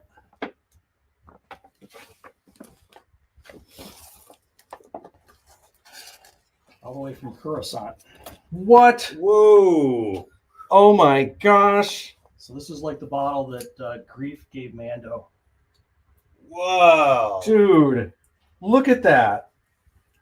This is amazing. You made this? Yeah, well, I got the bottle. I found out what kind of bottle they used. Oh And my then gosh. I work for a sign shop, so I cut the vinyl. And, Found out what kind of bottle they used. So what, did you drink what was in here? no, I know it was tequila. Oh my gosh. I was gonna say that's got to be It's tequila. Sincoro tequila. Wow. It's $100 a bottle. That is so cool. That's Here, insane. Gotta like that. Front and center. Dude. Oh, would you Yeah, look would at you this? look at Dude, that. it's almost like it was supposed to be there. That looks amazing. Dude, thank you. You're My welcome. gosh, wow. That is impressive. That is so cool. A little piece of Mandalorian history. Oh my gosh, that's so wild. Perfect for the Star Wars show. Yeah. Oh my gosh, it is. Dude, I'm like tickled. That is like the coolest thing. They're fun. How many of these exist in the real world? Oh, I don't know how many other people have made. I've Oh, made okay. mine. Well, I and meant the yours. ones you made. Yeah, Okay, two. all right. Nice. Yeah. Dude, that is awesome. It's the centerpiece of my light up collection. I like all the weird bottles and stuff just because I like it looks like a science lab, but I just like fun colors and shapes and everything. So that is, oh dude, that is so cool. All right. It's a bar lab. So here's what's up, James. I want to know about this little thing called Star Wars Unlimited. Now, did this exist before this? Oh, look at! I think I grabbed the German pack, Der Funk Einer Rebellion. Yeah. So Star Wars Unlimited, Spark of Rebellion came out maybe a month or two ago, if that. And it is just a new game, and it sold out so quickly from Fantasy Flight Games that they did not meet demand at all. It has been rough looking for these cards before the second set comes out, to where these have been hitting over like $80 just online. It's ridiculous. And what's great about this game is some other trading card games like Magic, you said you tried to learn before. Sometimes you'll sit around, I had a hard time. you'll wait 15 minutes to take your turn because the guy in front of you is just doing like 200 moves ahead of you in his head. But this, a round, you take an action, then your opponent takes an action, and then back and forth until you can do nothing else and you resolve the turn. So there's a lot more player interaction. So it's more going on there. It's more, it's simpler. And Matt, I feel like you'll really get this. So I'm excited, and also Scott is going to learn how to play. Mhm. Here's what I would like to do. Oh, we need to talk. We'll talk about the what are those things called again? The Brickhead? brickheads. We'll talk about the brickheads. I want to play this game first. Okay. So let's lift this. Scott, I'm going to have you here. Okay. So we're like head to head. James, I'm going to have you in the middle. So, Will is there? Hold on. Is that against? I just want to make sure it's not against. Oh, it's probably just the brickhead. Yeah. No, it's fine. Just a brickhead. I'm going to set these here. I'm going to turn this light on so we can see you pull it towards you. Oh, okay. You can't leave. I would have Can I- gotten that Can eventually. I petition you to hold this for a second? Yeah, I got it in my nose. Yeah. Go ahead. There is in the bathroom. There's Kleenex in there. All right. So we are setting up to play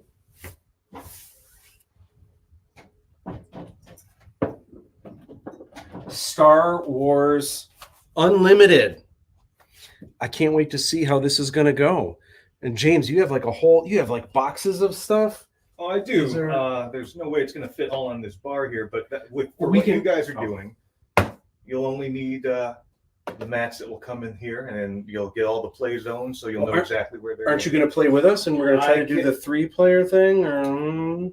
With this, there's no way to fit it all. What about this? If this is down, and you could either be on this side. So At the very least, I can teach the two of you to play it, and Okay. I'll be the judge. I'll ref this, okay, and because there's a Luke and a Vader deck, it only makes sense okay. that Scott plays too. Yeah. So Do you want this up or down? Will it be easier for you to circle back and forth between us to help us? Or do you want this down so you have more room?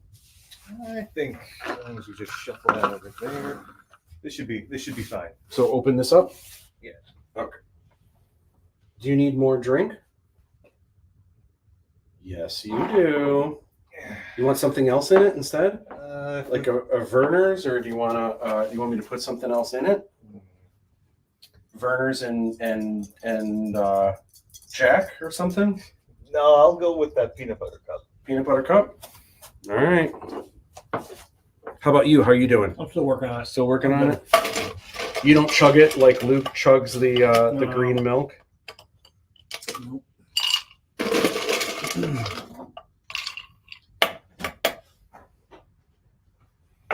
All right. There's a lot more than I thought was coming up. All right.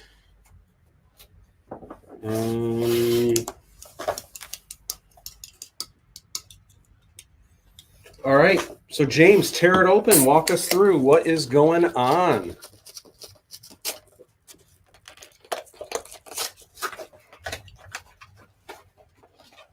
So what's always neat to see is that each deck will have a leader card. Doesn't it come with figures too? This one does not. But there are versions that have figures. There are versions with extra pieces that come in it. So people that don't know, this is a TCG, right? Yeah. And it stands for Trading Trading Card Game.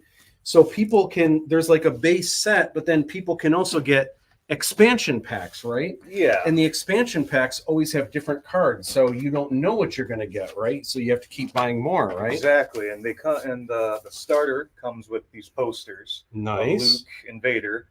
Then you flip them, Oh. and the game board is there. Okay. Do you want me to get something to make this bigger, like a Can big you? sheet? Yeah. I mean, I say that, but I don't know. Jeez. I might have something in here. Let me see. Because this is mostly for your benefit. I could just easily just walk you through it. Oh yeah. Just a little more visual how to play. Mm-hmm. Because your space units will go here, your ground units go there, because the space units cannot target the ground units, and vice versa. So, in a way, in other games, some people will just pick like a way to play the deck, like a deck archetype, and just focus all on that. Like you have to divide it up. Okay, I can do this. We just have to be careful not to lean on it because it'll be a teeter-totter. And if you lean really quick, all the cards are going to flip up in the air. But I think, will this work better, James? Yes. Yeah. That would be perfect. But I got to be careful not to. Whoa. So, if you'll just take that open here, Matt, you'll be using the Darth Vader deck. Okay, and Luke is playing Luke, right? So you pretty much go ahead. You have your leader card here. Okay, That'll go there. and it's always the same card, or did you just randomly pick from the deck? You get one. Okay. There are over 12. There are over a dozen leaders to choose from, but for this starter pair of decks, you'll get Luke and Vader. The base was the second card. The base goes up here. Okay. So your main goal, Matt, if you will shuffle this, and you shuffled that one. All right. Take these. Mhm. You have 3 of those. Just Mhm. take those out. There you go.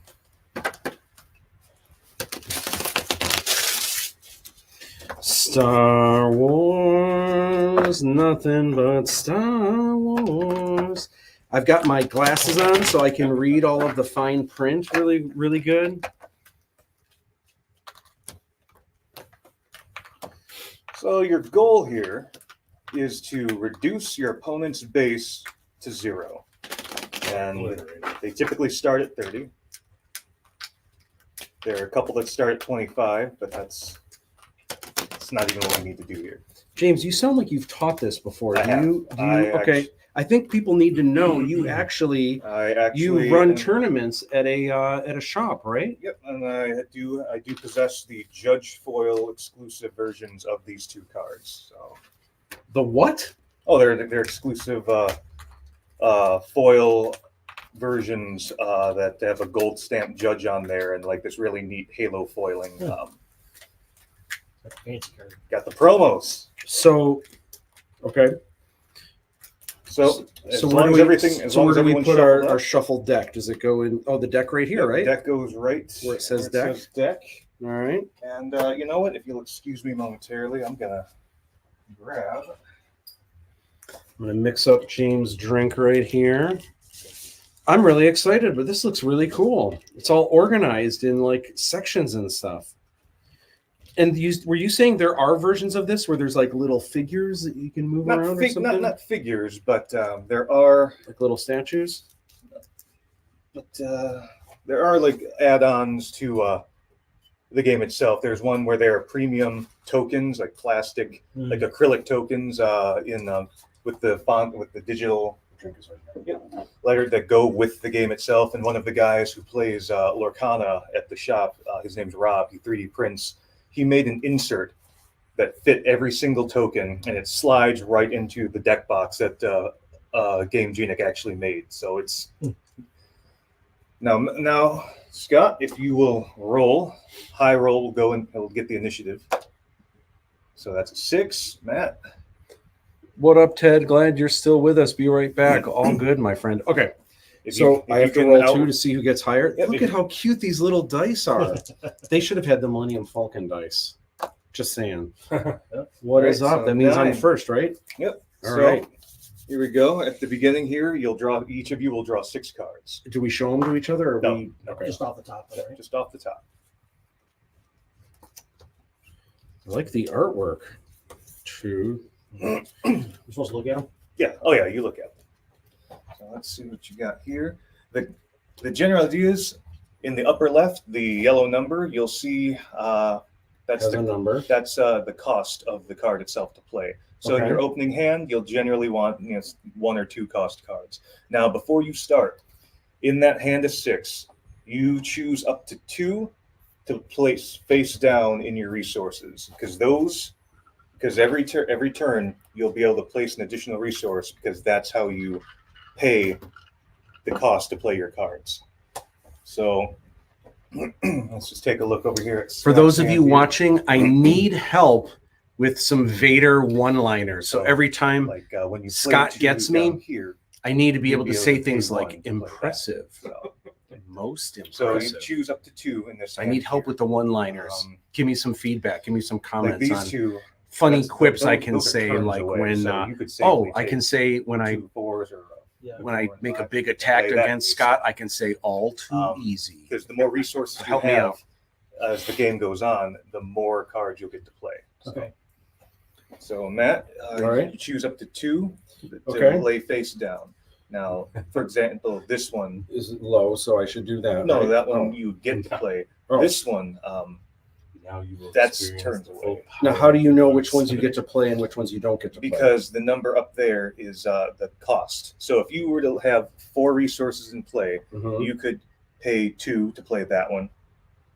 Okay. So you have to be able to have, as long as you have the amount to play in your hand. So, for example, take that 4, Okay. lay this face down, and then choose another one just to lay face down. Doesn't matter which one. Not particularly. Ooh. So this one you have to have the money to be able to play it. Yeah. So Okay. because now I'll help you out as you go. Yeah. So Matt, you're going first. Okay. So this is now your action phase. Okay. In this round, you can, if you look here with your actions, you can either play a card from your hand. Okay. You have, and well, that's the only thing you can do right now because you Okay. have nothing else in play. So, see if, for example, this would cost 1, that could cost 2. So, is there a benefit to doing a smaller one or doing a larger one? Well, as you see right here, the red number on your cards is the power, and then the Okay. blue number is the life remaining. So, this doesn't do anything special, but it's an easy 1 cost. Gotcha. So I can do some damage, but also I can blow up really easy. Yeah. Okay. Now, I was telling before, that obviously says space unit. Mm-hmm. That would go in your space zone. I mean, I know that from what it is. Oh, it says space up there. Okay, got it. Whereas a space unit cannot attack a ground unit or vice versa. So if you Okay. leave a field open, Scott could just come on in with the ground units and just hit your And base I don't know anyway. what he's done yet. So Exactly. okay. So just for this turn, go ahead. So you would play that, and then you would tap a resource like the one, so you could play this. Does this also have to be a space No. thing? Okay. No. These are now just your your resource points to Okay. be able to play cards. So you would tap one Okay. for the end until the You end turn of it the round. sideways is tapping it. Yes, and so your cards come in tapped unless otherwise stated. So this will be ready to do something the next round. Mm-hmm. Now, This is because so easy already. no, hang on, it catches up. Has anyone seen you with glasses on before? No, probably At least not. on the live stream? No, it's small. Whenever it's small. So I that can't counts see it as your anymore. action right now. Okay. So now it bounces over to Scott. All right. All Okay. too easy. Scott, So then- you have 2 resources to work with here. So if you have anything that's a 1 or a 2 cost in your hand, Mhm. you can play it. Okay. And it's not a ground unit and it's not a space unit. That isn't okay, and that is an upgrade. An upgrade is a card that you would place on an existing unit on your field for Okay. a benefit. So you So would then hold I on need to to that. go to like the next lowest card, I guess, right? Yeah, if you can. Like, Let's see. Oh, is that the only? yeah. Okay, so this is a rare occasion where you now you can pass the Anthony, turn. maybe If get you- some close-ups on if the you have card so nothing to people play can for see this what Okay. what we're dealing with here. So you can't actually do anything with this hand. Okay. You can So- see his hand right now. Oh, I won't look. I won't. So, I won't look. So you can pass. He doesn't know what any of it means anyway. I know. So, It's just so funny. by passing to you, now it's your action. Okay. You only have 1 resource available right now, so nothing can really be done here. Okay. So you can either keep the initiative because you started when you rolled the high roll. Hmm. If you had nothing else to do, you could claim the initiative counter, meaning you would go first the next turn. Whereas if Matt keeps the initiative counter, he will still go first the next turn. It depends on what you have to play. Going first can benefit, going second might not. But if you claim the initiative, the rest of your turn is done, and the other player can just do as many actions as they can. So you typically want to pick your moment at that point. To strike. But Matt, you have nothing else to do, so you pretty much keep the initiative. I've got the high ground. Yeah, he's got the high ground, so it stays here. So if you two can't do anything else Yeah. Okay. collectively, the round is over, and now you draw 2.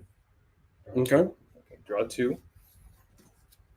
And now with the hand you currently have, you can now choose 1 card to put in your resources. So you'll gradually get more resources to work with. It's for my buddy Tracy who's watching, or who might be watching. We used to drink with this guy. So you can either choose for later to play one. Because you need. Oh, Yeah, because this would cost His 5. drink of choice So is a you either mojito. Choose to lay that down, but you can't get First it back mojito once I it ever goes saw down. someone drinking So it's a matter of do you was think the card Richard's, would be worth Admiral playing? Mahdi.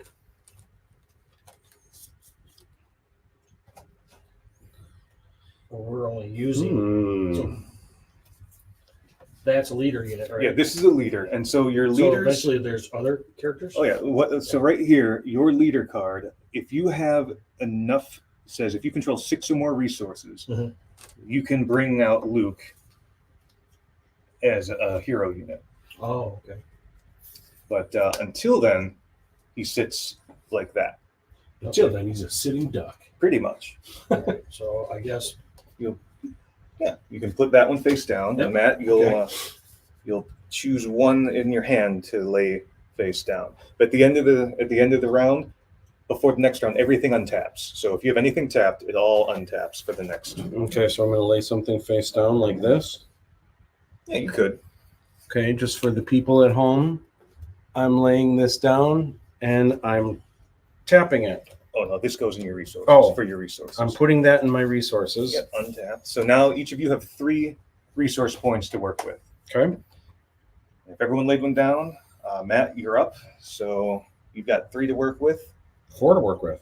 Oh, 3 resources. Oh, yeah. So, and here's your cost per card to play. So if you have 3 and all of those cost that, you could play anything in your hand technically.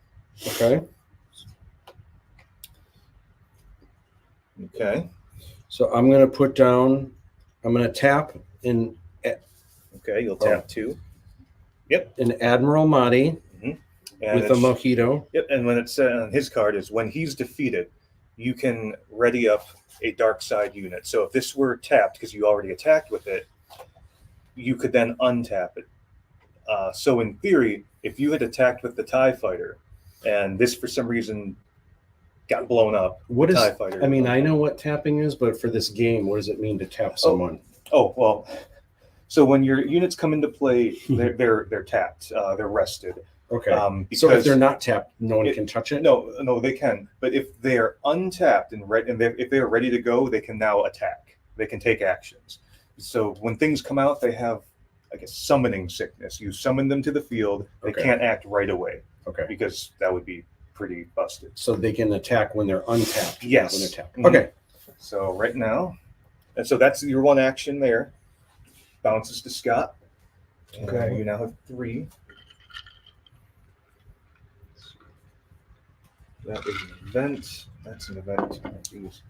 Wait, hang on. Let's see what this one does. Everyone watching at home, I need some Vader quips. I've already used, I haven't used all too easy yet. I'm waiting to kick someone's butt. And then what was the other one that I was going to Oh, use? wow. Oh, Okay. impressive. So I can't do anything again? Most impressive. I need some other You Vader just need quotes. something on the. Hook me I up. know. So I shuffled. Scott's playing the long game here. Okay. If there's nothing else in the hand, you can just claim the initiative now because you will not be able to play anything for the rest of All this right, turn. so I take that. So now Scott will go first next round. So he took the He initiative. took the initiative, but now he cannot take any other actions for the rest of the round. So Matt, Okay. you can pretty much have a field day with what you can, but All right. you So can't. do I draw? Oh. But Now, But why here's- can't? Why you're looking at what I have and saying I can't? How do you know I can't? What would I need to be able to do? you would something? need this amount of resources untapped, ready to pay. But only you've got one already right paid now. 2, and you have 1 left. Oh, So Okay. what you can do, you have 2 actions here.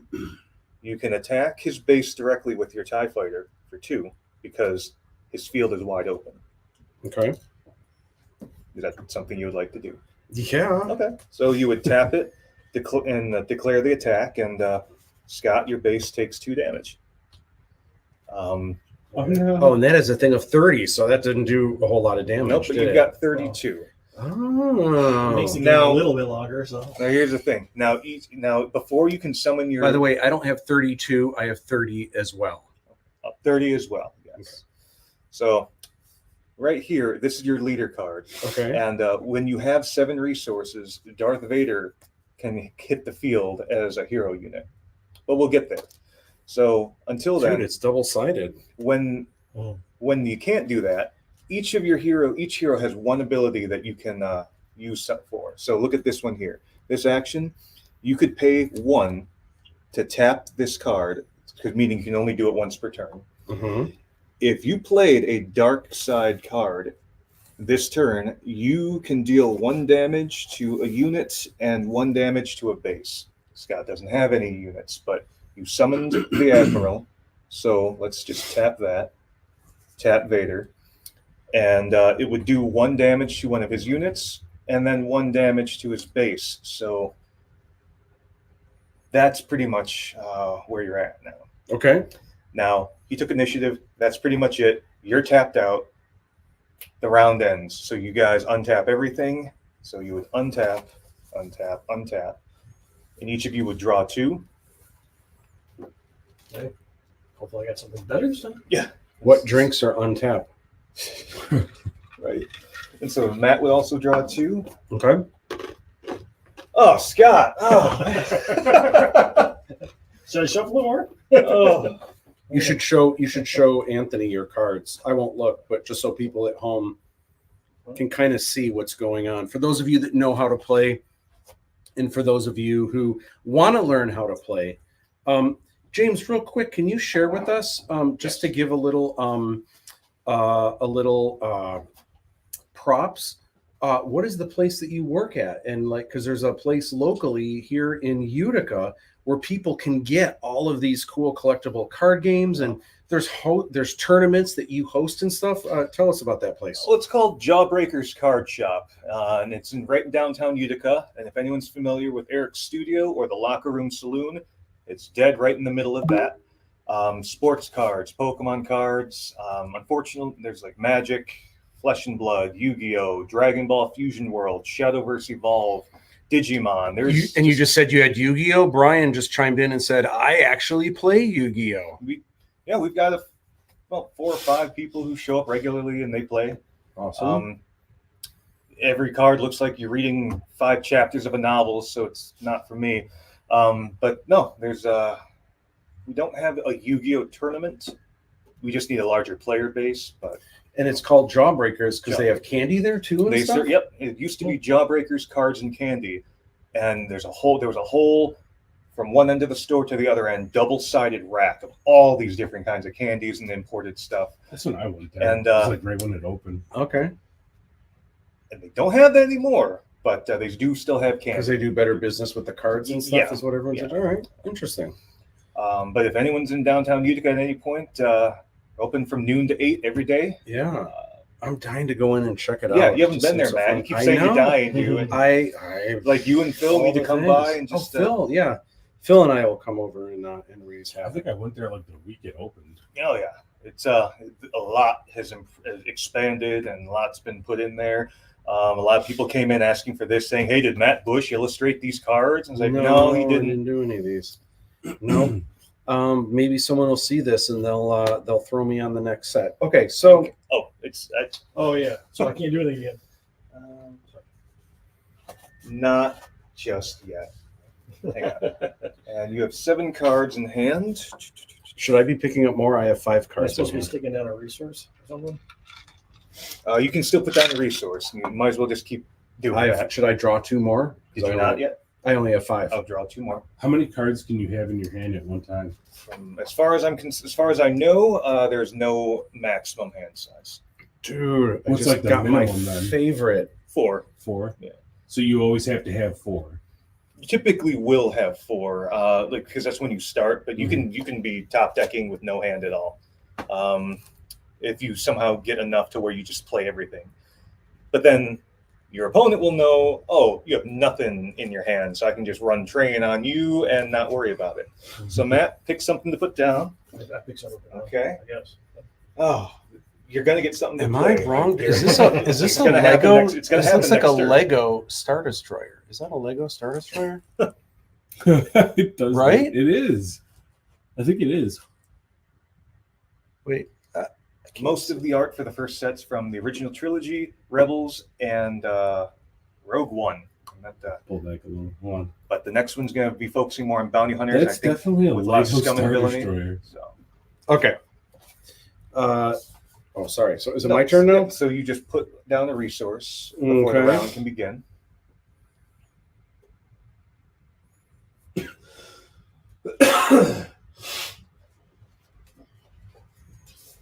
Okay. Scott's got the initiative. Poor man. Okay. Oh, hang on.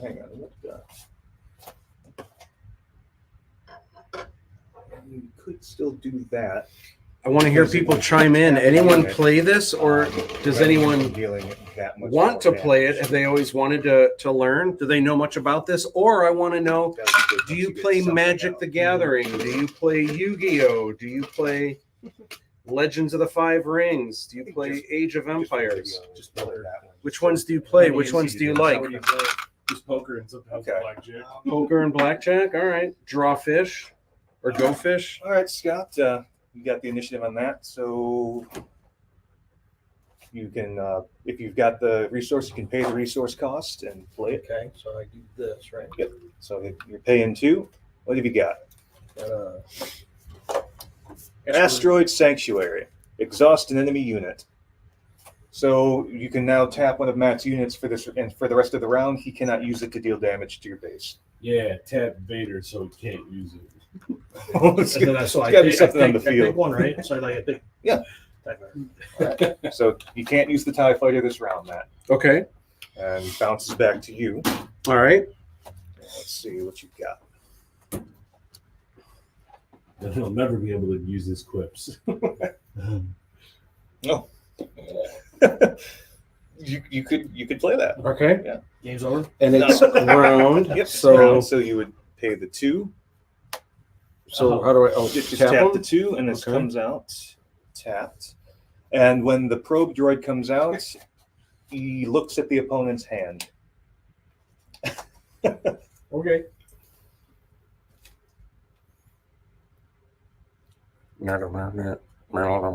So now you get to see what Scott's got in his hand. So in a way, that gives you all. I get to see what's in his hand. Yeah, you get to look at his hand and Now, see. The why information. was there something that said that I get to It do was that? the probe droid. Oh, the when- probe when it- yep, droid. when All it right. plays. Let me sample the merchandise here. Let me see. Okay. Good. Chewbacca, 5 units. Han Solo is 7. Look at that angry Han Solo. Love that art. Chewie, get us out of here. Very nice. Oh, who shoots first? I like it. Resilient, Vanquish. Dude, these are really cool cards, man. I like the artwork. I really do like the Saturday morning cartoon like artwork. All too easy. All right. So now Matt can plan ahead, maybe. I don't know. Okay. So it bounces back to you. We have 2 untapped resources.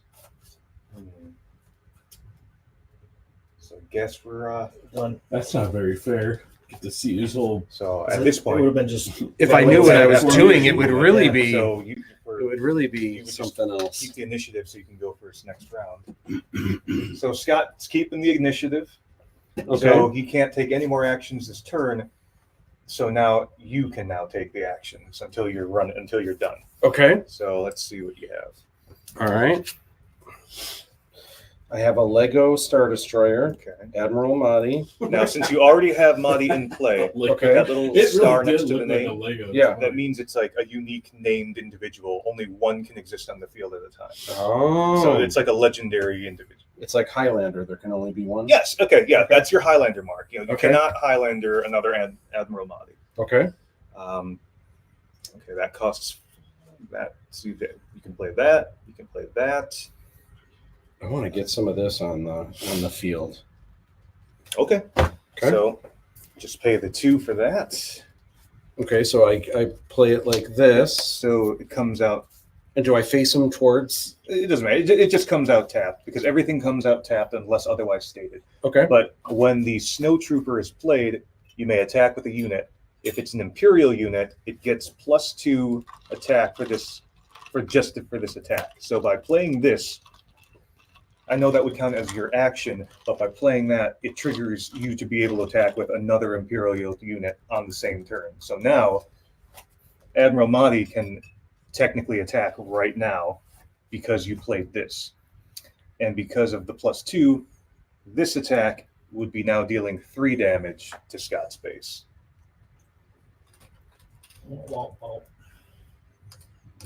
That's it. That's the system. And Matt, I believe you're tapped out. Okay. That's the turn. So Okay. Right, so let's go back, right? Yep, everything untaps. Take 2. Yep, draw 2, and then resource 1 if you want. But at this point, I really think it's to everyone's benefit for you guys to keep dropping resources. Brian says my local card shop, game shop, Gamers Gauntlet does Yu-Gi-Oh tournament on every Thursday. You been to Gamers Gauntlet before? Where's that at? Destroyed, so It's right on good to Hall have a Road. backup. Where Heidenreich ends, where that Home Depot is, but it's across the street But Oh, now, okay. on Home Road. resource I've never been in there. I've Never always heard of wanted to. I think they used.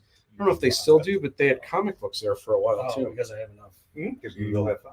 I go to Funky Town for I didn't comics. Mm. If I want a comic. So would I use one of these as a resource? You could. Yeah. Okay. Have you been to Gamers Gauntlet? Oh yeah, it's like a mile from the house. Yeah. They've got like library archive stacks of Magic singles. We're talking. I wouldn't be surprised if they have like 700,000 Magic singles. They have like 2-3 guys constantly running back and forth, pulling online orders, just looking through all the singles. Oh my gosh, crazy. Okay, so I need to draw you have to 3 draw 2, or 2. and then you can resource 1. No, what? Oh, okay. Mhm. No, why only 2 this time? Because you're only just drawing 2 at the end of the turn. Oh, You're drawing gotcha. 2. Okay. So it's a way to constantly get resources. You can, Very like nice. in Magic, you can absolutely go 10 turns without drawing a resource, and well, game over, man. Okay. Look at this. At that point, just resource one of them. Like, Oh, okay. you're not going to need all of them. Okay. And then do I put another resource in there? Mhm. Okay, I'll do exactly that. Okay, so now you're each at 5. That's pretty much what. Okay. And so you're working with that hand. Okay, Scott. Here it is. Mhm. It is your moment. You can now play a card. Okay. Get your revenge. Revenge of the Jedi. So, right? Yep, it would tap all 5. Jedi's never, they're always on the defense, never the offense. Did we even talk about Tales of the Empire yet? No, Did you watch it? no, I have not. Have you? Okay. Yeah. Okay. So Was it Chewbacca good? comes out tapped. It looked like it had some It had a interesting strong stuff in there. start and a mixed ending. Gotcha. I would say Tales of the Jedi was better. And then what's he do? Okay, so Sentinel. Sentinel is like a bodyguard thing. So if you had 3 ground units and then Chewbacca, because he has the Definitely got Sentinel mixed trait, reviews. Protect him. yeah, Matt has to go through a unit with Sentinel before he can attack any of the other ground units. So Chewbacca is a bodyguard in that sense. And Of whenever course he is. He's whenever 7 feet. Chewbacca is attacked, he automatically untaps. So you ready Chewbacca on the field. So Chewbacca's coming out. But he's got Sentinel, meaning your ground units would have to go through him first. Okay. So back to you. All right. Let's see what you got. He's studying hard. Anything 5 and under can go out. By the way, I was going to ask, you're not Fluke Skywalker, No. are you? I was going to say, like, I've seen that dude everywhere. And I know he's done, like, a few things, So too. I was like, that comes no out way, tapped. it's the same person. Yeah. He, Do I want to untap it? Well, I I mean, got, you do, like, it's just when you play a card, it comes out Facebook tapped page called Okay. until the The next Adventures turn. of Scott Skywalker. So Okay. that would just tap. I got- Just what I do. I gotta look Pay for the it. 2. 2. Pay the Mhm. 2. Okay. Okay, so that when the first Legion Snowtrooper attacks a damaged unit, it gets +2 damage and overwhelm. Overwhelm basically, if let's just say Chewbacca had four life left and this dealt 5 damage, that extra 1 damage would go right through and hit the base. Overwhelm is a lot of Vader's cards are all about brute strength, punching through your defenses. And if Scott's deck, starts rolling off, he will see that it's very defensive, shielding, and healing. But I swear to you, these are balanced decks. This is just a bad shuffle. I just didn't Yeah, shuffle yeah. well. Shuffle better. Okay. Balance. Now, You're a Jedi. unfortunately, you're tapped out with all 5. So I would just keep the initiative at that point, Yep. Okay. which bounces back to Matt.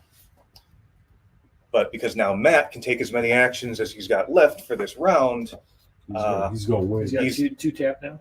he's got 2 tapped. He's got 3 standing resources. Let's see. He's got options. He could play something from his hand.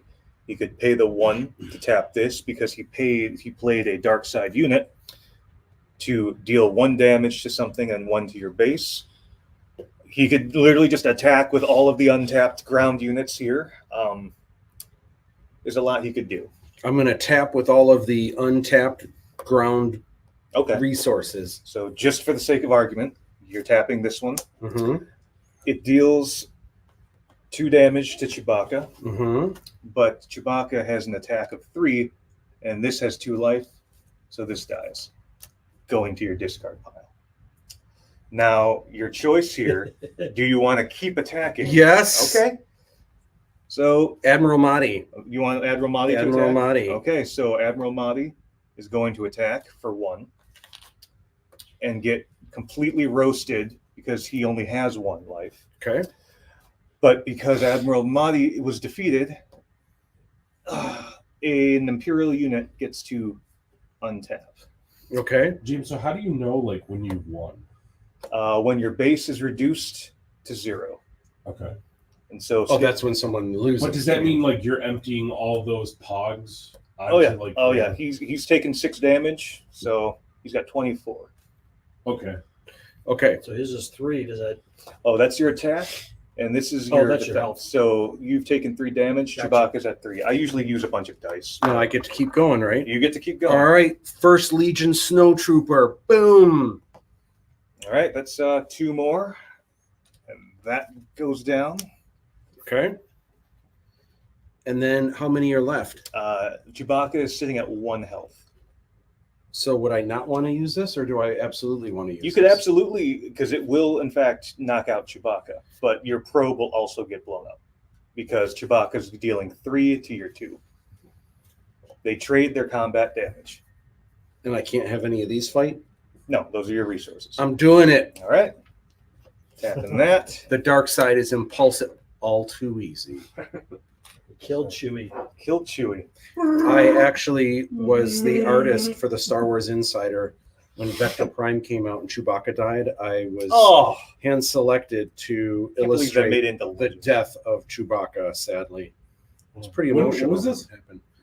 When was this? It was when the book Vector Prime came out. That's the book where Chewbacca died in the novels. Okay. And I was requested to illustrate the death of Chewbacca in the Star Wars Insider. You still have your TIE fighter. Wow. Okay. So You like he to attack with the TIE fighter. Oh, can I attack that? Yeah, there's Yeah. there's nothing protecting the base. Dude, How long goodbye. ago was that? this would have been early 2000s, maybe, gosh, 2002 or something like that. Maybe even like 2001. It's a long time ago. Wow. Okay. So you have 3 left. You can play 2 of those. One of them. Mm-hmm. I can only play one of them? Yeah, one of those. Dude, Admiral Mahdi comes back. All right, Admiral The Mahdi clone. comes back. From the dead. The clone of Admiral Mahdi. And at that point, you can pay your last one to tap Vader Okay. to deal 1 damage to the base. Yes. I'm not trying to sabotage you. I'm just teaching you guys. Just the game. learning. The dark side is Learning I didn't impulsive. shuffle well. Okay. And Join Keep that, me. right? yep, you kept that. And all right, Rule the untap galaxy together. and draw 2 for the next round. Can I ever have Luke join the dark side so we can rule the galaxy as father and son? I mean, maybe in an expansion set. But All right. all right, so draw You have no 2. choice. You automatically Draw have the 2 dark from side. my draw deck. Come on. Oh, I did not shuffle well. I thought I You did. should. Can you Yeah, yeah, reshuffle yeah, like give it a- mid match? Just for the sake of this video, because this is just very one-sided, I am going to just shuffle the deck a little bit here. It's funny because I a couple times. Okay. All Let's right. see what. I'm gonna shuffle one back in. Oops, sorry. That's what I pulled.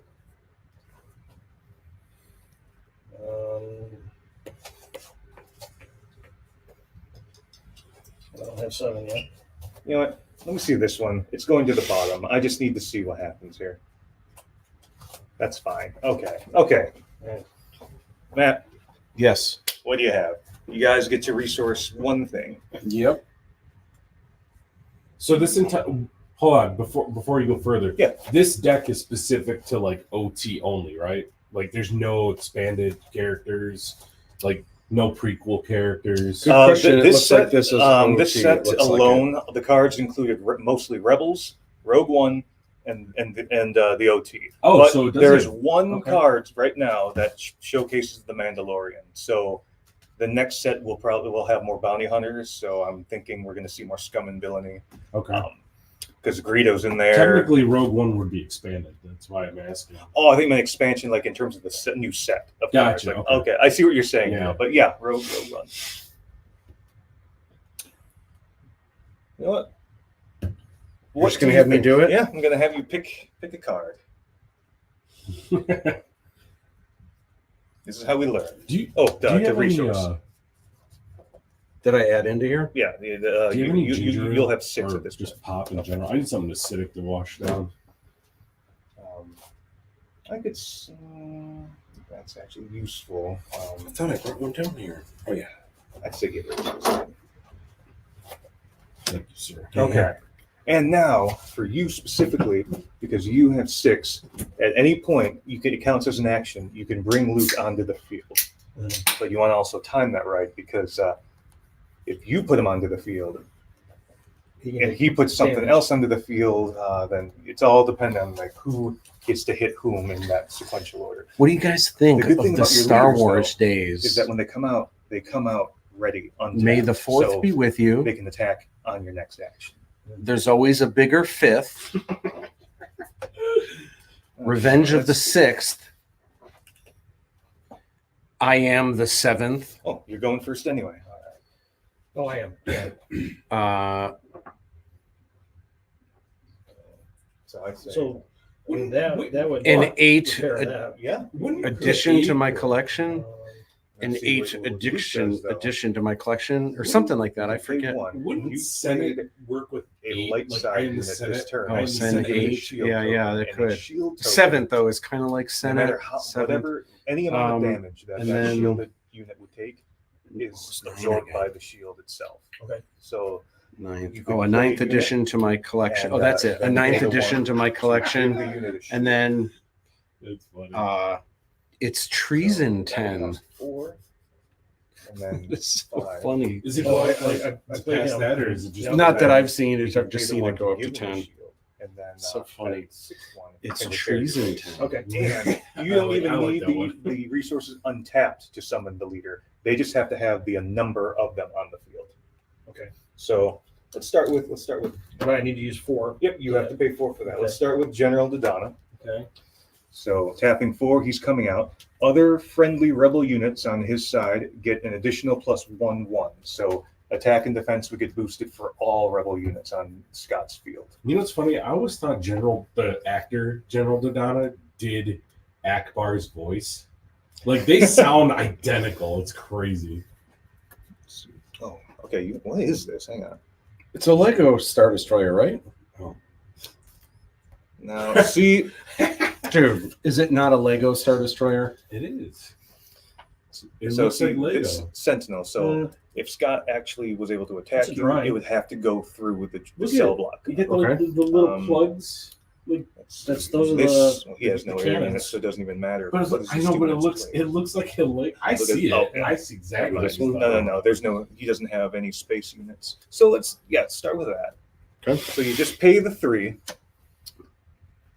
So 1, 2, 3. The cell block guard I comes have another out. question for you. This cord is just for power, right? Yeah. No, it's the feed that goes in here. Okay, because I was going to ask if I could unplug it. If you unplug it, we won't see anything. Okay. Yeah, sorry about All that. good.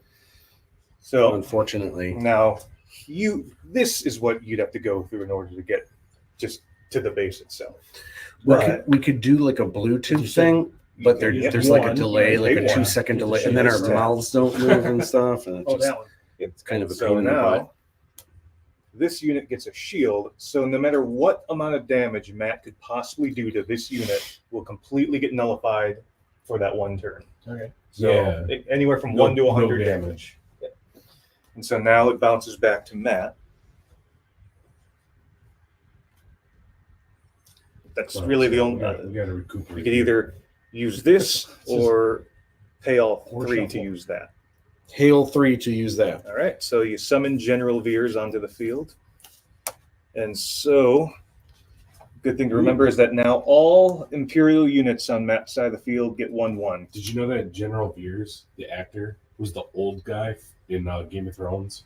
He He was also, He was the Indiana Jones. the septum. yeah, Oh. he also was Indiana Jones in the Last Crusade. He was Donovan. I think he had a bit part in Harry Potter too, but I could be wrong about that. So that, and then you that. can now pay the last one you've got. Yep. To do that. So, okay, yeah, just pay the 1 and play that. Scott uses repair, and repair Well, he was the maester. Just one, Sorry, right? not the Yeah. septum. Repair heals 3 damage from a unit or a base. So his base heals 3. Yay. Well, you're currently tapped out. Oh yeah. All right. So you can either attack with this, and you can attack with this. Can I do both? Yeah, you can do both. Boom. Well, pick which one, because that's one of those is one action. Okay, so base for one. Oh wait, now do you want to attack the general? Yes. The general is shielded, so just know that. Oh, no. Okay. I want to attack the base. Okay. So dealing one to the base. Now, Scott, you're tapped out, Mhm. but you have 6 resources, so you can, in fact, bring Luke to the field. So let me ask you each a question, because I know you're trying to teach them, but we want to keep everybody engaged. What's the most Star Warsy, like for you? It doesn't have to generally be like. What is the most Star Warsy thing that encompasses you? Like, what do you own that you just absolutely love? That screams, "This is ultimate Star Wars." I'll have to simmer on that if it was one Yeah. thing. Probably just some of my artwork that just is, I feel like, is my contribution or something like that, maybe. It's hard to say. There's so many collectibles that I really like, or different experiences that I've had. Just like the action figures I've had growing up that I just Yeah. had. Like, I've always been very mindful of keeping things neat and clean. Nice. A lot of my lightsabers, because I went through that just back when I'm like, oh, that lightsaber lights up. That one has sound effects. That one just, oh, cool. That one just clips onto the belt. I have way too many lightsabers. Nice. And most recently, though, this. Yeah. I think for me, growing up, it was such a magical time. We were talking about this a little bit earlier, where you couldn't watch the trailer over and over. You didn't have it on DVD that you could just watch, or Disney Plus or anything. So obviously seeing the movies in the theater was this huge communal experience, but I was able to see each of the movies a couple times, but my memories as a kid, when I think of Star Wars, it's not even the movies. It was playing action figures with my friends, collecting the trading cards, and like buying a couple packs. And I had lots of doubles, but it wasn't a complete failure, because then I could go to school and I could trade to try to build the whole set. The comic books, trying to draw. I would do things. I'm going to show you guys some examples later. I would see a trailer at the movies, and there was no images of what anything. So I would see something and it would burn in my mind. And then I would go home and I would try to draw what I remembered. I'm going to show you an example or two You know what that later. reminds me of, though? Sorry. It It reminds me of, I saw like a small thing on YouTube of people going to watch the original movie and then going home and making their Darth Vader costume. Mm-hmm. They would see the movie multiple times. And Yeah. they would try to get it as best as they could. For You what look at the Empire- photos Oh, and That was they're before so you could bad. get- yeah. They didn't have the internet to like look at photos and everything. Scott, what's your like big thing that you remember? Well, I've got that large figure, like vintage collection. Yeah. And I love all the original figures. Now, do you collect them in the actual packages, or do you open them up? I've got a bunch in the original packages, but I've got a ton of them that are not. They're loose. Yeah. So what I did is I collected the whole first series, and then I'm like, okay, now what do I do? So I'm like, all right, let's do some variations. There's like, they call it the CCO, country of origin. That's on their leg. It says Oh my Taiwan, gosh. Hong Kong, No. something like that. So I've got, if you look at the Wow. picture of my stuff, there's 4 or 5 Lukes, there's 4 or 5 Vaders, and then I've got Nice. some that are made in Mexico, And they have different origins on the legs. or there's Wow. a little paint difference. Or I'm not sure I knew that they did that. Oh, yeah. You would think I would know that, but I don't think I did. That's I just assumed they were all from. I know at the time Kenner's, their main headquarters was in Ohio, but I don't even know if the figures were made there or if they were just Most of them designed are there. Hong Kong, they say. Okay. But there's ones called PVP ones. Those are European too. Wow. There's plants in Europe, so Oh my gosh. Jeez. That's I mean, cool. mine are all out of the box because, I was 9. But still, I never would have thought of that. My answer is a little cheesier. What's your answer? Surprisingly, my answer is you. Really? Yeah. You're kind of not I wouldn't even say like directly, but it's more indirectly because having you as a teacher first, and then kind of just discovering like your approach and how you got into Star Wars, and then me like I'm not even that like old in collecting, but like I have a lot of figures. But just the fact that like anytime someone talks about Star Wars, I'm like, yeah, I know the guy who draws this stuff. Aw. One of many. There's many of us, and here's Scott right here this too. Question though, because we want comments. We want to see what you say. That's a great point. So those of you watching, definitely leave some comments. And what are your earliest Star Wars memories that really define you? What are some things that, like, when you were younger, or maybe even a little bit older, what was like the moment or the collectible or the thing that just made Star Wars magical for you? Leave us some comments, yo. All right. Go ahead. I've got a funny story about you talking about learning to draw stuff, trying to remember and stuff. Yeah. One of the things I did, well, it wasn't Star Wars, but I used to watch a cartoon called Danger Mouse. Danger Mouse. Yeah. Oh. And what I did was I took my parents' Polaroid camera and took pictures of the screen.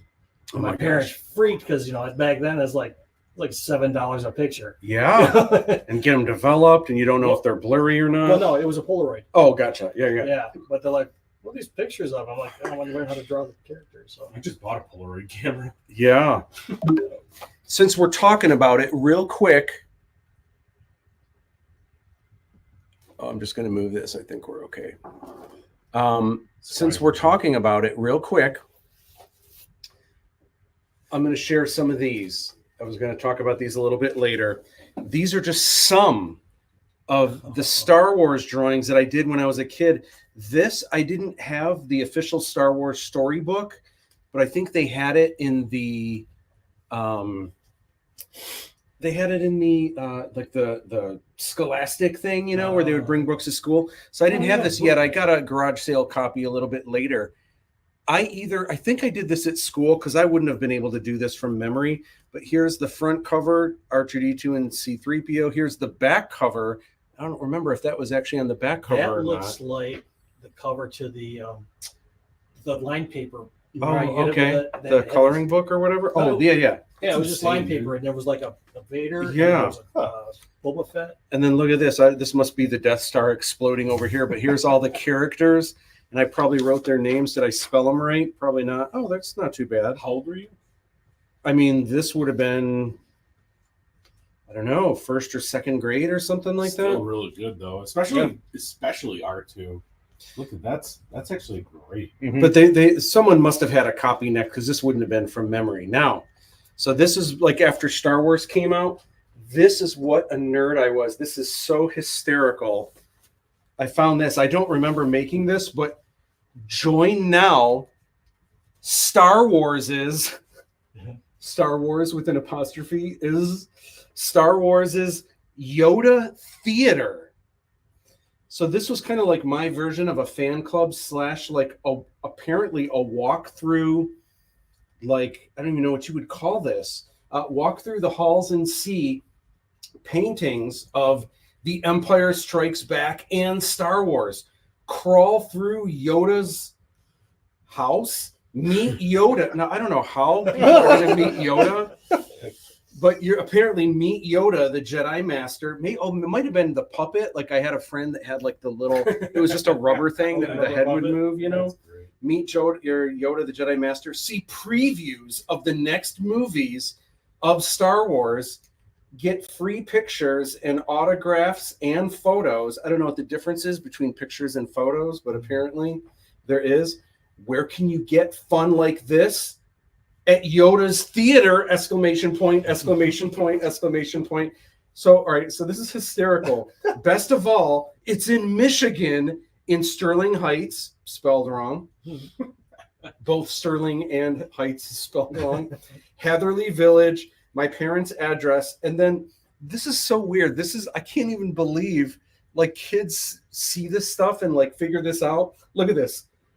$4.05 per one ticket, $7 per two tickets. This keeps going all the way to 12 tickets, Wow. 32. And I think, like, I don't remember ever being taught this, but I think just looking in papers and seeing when things are on sale, things start to get a little cheaper per ticket as you get more of them. So, like, this is something I obsessed over where Did you sell tickets? I'm giving people, I don't know what I did, but for more information, there's my parents' phone number. Maybe I was thinking, like, if Lucasfilm saw this, maybe they'd be like, we need to have this kid do this, and we can have Yoda's Theater in Sterling Heights, Michigan. We'll just let this kid run it, right? Imagine at that time Anyway. it actually coming true. Look at that. Isn't that hysterical? Look at all the ticket prices, all the way from 1 all the way up to 12. You Like, could totally a see deal the Imperial Blaster for, too. each, Like, for it's each one. Yeah, Han Solo's blaster. There's Yoda down like a there. laser rifle up there too. So Frank Oz funny. was a lot cheaper back then. Gosh, That's awesome. hysterical. Okay, there's one more. That is great. Star Wars Empire. And I mentioned before, you had to draw what you remembered. So here I drew this. I don't know if this is an advertisement or a book cover. This is back when Return of the Jedi originally was called Revenge of the Jedi. So I kind of, how old were you then? let's see, I was 4 when Star Wars came out. I was 7 when Empire came out. I was 10 when Jedi came out, but this would have been before that. So I was probably 9. Now, clearly I saw the trailer. So I knew there were speeder bikes, but there was no photos of what they looked like. So just from memory, you can see my terrible speeder bikes. And I didn't know there was like these new biker scouts. I probably didn't know what they were called. And it's a variation of the Stormtrooper. So I kind of just made up what I thought I remembered. Then for some reason, there's Luke piloting, or no, it's Han Solo piloting a speeder bike, and Luke is on the back. I must have seen a quick shot of Princess Leia Luke on the back. and Luke on the back, and maybe I just, in a split second, I didn't realize it was Princess Leia because her hair was covered and everything, and I probably just thought that was Han. Oh, she had a helmet on, probably, Yeah. So I've got anyway, so this is all from you'd see the trailer. This is all from memory, and this is what we did as kids. Well, yeah, what are they called? Not tree troopers, but it's just Biker Scouts. Oh, biker scouts. Scout Okay. troopers. Scout troopers, yeah. Okay.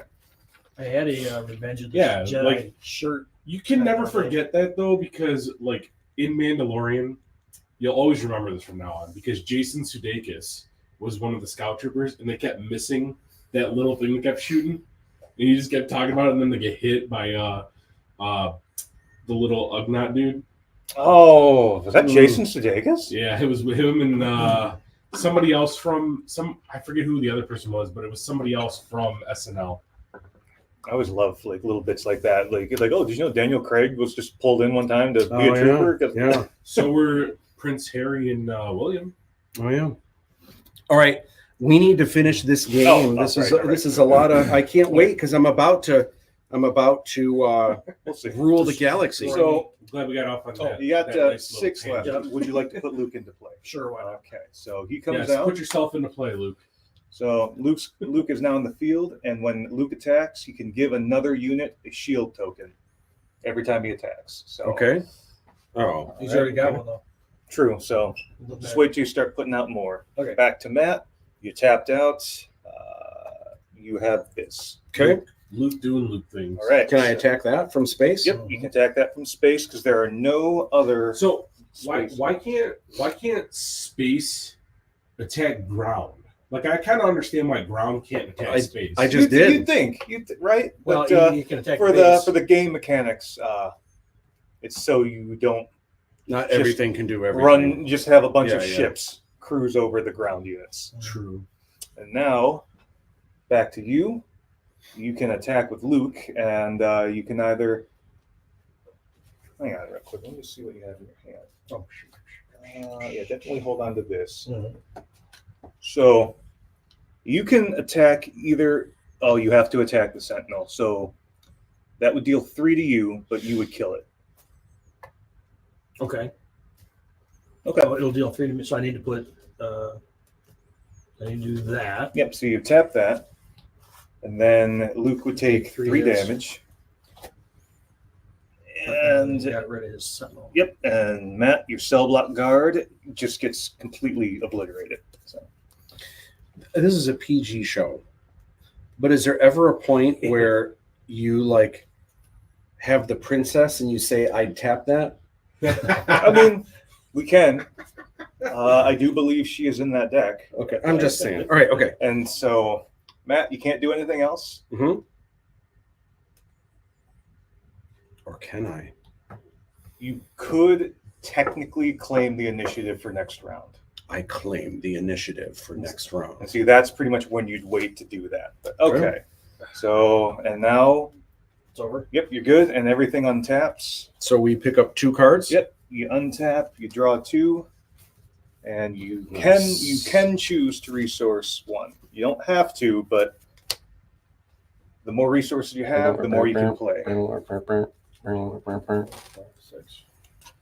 And see, the reason you can freely attack with Luke that first time is because with that, Oh. Mm-hmm. so it's definitely helpful to have cards that pair off with the other. Did you draw 2? I did. Oh, you just been playing a Um, crap ton of cards, huh? Mm-hmm. Favorite Star Wars droid? Mine is the Imperial Probe droid, original from Empire Strikes Back. I do have, obviously, a partial connection to both the RA7 droid, because MBRA7, loosely named after me and my originals, and the R7, since I was the first Star Wars illustrator to illustrate it. Okay. Favorite Star Wars droid? When I was a kid, though, R2D2 ruled my world. I love Little Astromech. It was R2, it was BB-8, but Mhm. then when I watched Rebels, I forget the name of it. Chopper? No. The one that was kind of just like Um, that black one that kind of looked like C-3PO. Yeah.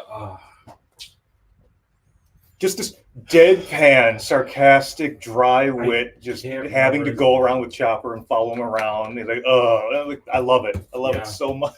It's just like this lethargic, apathetic droid. It's like, oh, okay. You make it seem like he's just not invested at all in Chopper or anything. But I'm like, that's funny. That's forgot your his buddy name, too. now. You know, and he clearly. Yeah, I mean, you know, if anyone hasn't seen Rebels by now, you either don't want to or you just are real lazy about It's it. good. I love the Rebel show was fantastic. Favorite droid? I like K2SO. K2SO is awesome. Yeah, Alan Tudyk. for sure. For sure. Mine's a toss up between K2 and Chopper, only because I worked with Alan Tudyk, Oh, okay. but I think Chopper probably edges him out just because So he's got the sarcastic and highest kill stuff. count. Oh, of any war droid. criminal of Yeah. the galaxy right there, Yeah. Chopper. Yeah. That's awesome. All right, so let's do this. Okay. Did you I want to see that pull droid's those name two? was L7. Oh yeah. See, so Oh, anytime L7's that attacks, awesome. you just keep Oh, no, going L7 from You're thinking of L7 was L7. from Solo. Yeah. No, we're This is a trying to think of space what user. that droid's name was. He was, And he was a ambush, repurposed when droid that comes out. because he was part of the Empire. If there is then something Chopper else on the saves him. field, I forgot it his can name. come out and immediately attack another unit. Yeah, L7. I thought L7 was So that'd be awesome. one way to clear. That's one of my favorites. Yeah. That's really This up is there. more than L7 might because and it be. costs less than that. Where it's just flat out. Because she gets repurposed into the It's the 7 Millennium Falcon. Yep. I know. And it makes it so much more when Okay. there's a What's moment good about Han is when he where attacks, normally Lando goes into the it's straight cockpit in damage Return of the and you take Jedi. damage. And I With think him, he even turns not and only does he looks attack, at the but thing his that turret ends comes up being out, it's her head. deals Yeah. It damage gets set in there, first and he to just the- has so a he moment, literally and, shoots like, first, and you can that was really cool writing. That like now that means something, you know. This is a It's so great cool. okay. droid blade. But I need Yeah. to get rid of a thing to do that. Right? You could safely you can get rid of this one or this one. I'm surprised no one It's, just looked it up and said who it is. In the comments. Yeah, our comments. I wonder. I don't think so, but I wonder if Meaning, like, if we you put out Vader, you could not use if we're having a glitch. I'm having a weird thing where I need It's just to simple, just There's Yeah, a minor update requirement required to restart, but I've deferred the maximum times. It looks like we're still live, but like suddenly the comments have stopped. So I'm curious You can't From refresh. if there's a glitch. If No, I not refresh, internet, we'll yeah, lose so the it could show. be Oh. from that. Um, Gotcha. yeah. So I think we're still good. It says we're live. It says we're going. So I think we're rocking and rolling. If one of you guys holds this real quick, I can pull it up on my phone. Yeah. Okay, so I stuck a resource down. Okay. So how many are you at? You should be at 3, 6, 7. Oh, there. Okay. Oh. Matt, did you stick a resource as well? 1, 2, 3, 4, 5, 6. You need 7. You need 7 to play Vader. Okay, I'm gonna do it. Here we go. Okay. Matt, you've got the initiative. Okay. So what would you like to do here? It says you're still alive. Okay, good. Leave a comment if you can. It says you're still alive. A tester. Leave a comment if you can. Just gonna keep going now. Oh, okay. Comment. There we go. No one's leaving comments. We want to know your favorite Star Wars droid, and we want to know your favorite Star Wars moment that just defined you as a fan, that just made you fall in love with the experience of all things Star Wars. Okay, and let me know. I need some more Vader lines because I keep saying all too easy and impressive, most impressive. I need some new ones. Okay. All right, so I have the initiative. Yep. So now you take the first action. Okay, with Vader. You can. You have 7, and in order to play Vader, you need 7 resources. I have 7 resources. His name is AP5. AP5, that's right. All right. So Vader, okay, is on the field, and your leader can come out untapped. So it's ready to go on your next action. And Okay. whenever Vader attacks, he can deal 2 damage to any unit, Okay. whether it be space or ground. Okay. So that is a problem because he's packing 8 life. Okay. So Scott, what can you do here? I turned the volume down so I could see. Oh, nice, nice.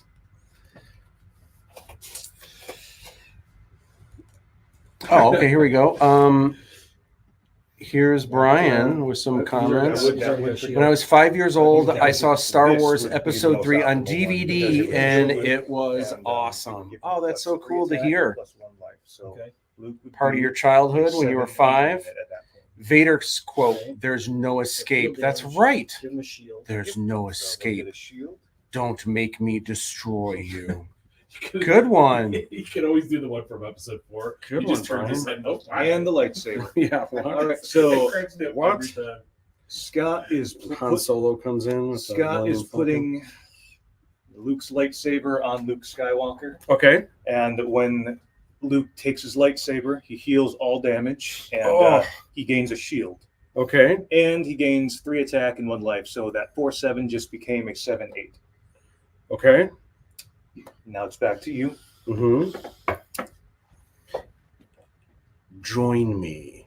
And we will rule the gal. He can't join me actually, can he? Okay. Not right now. Okay. Can I fight anyway?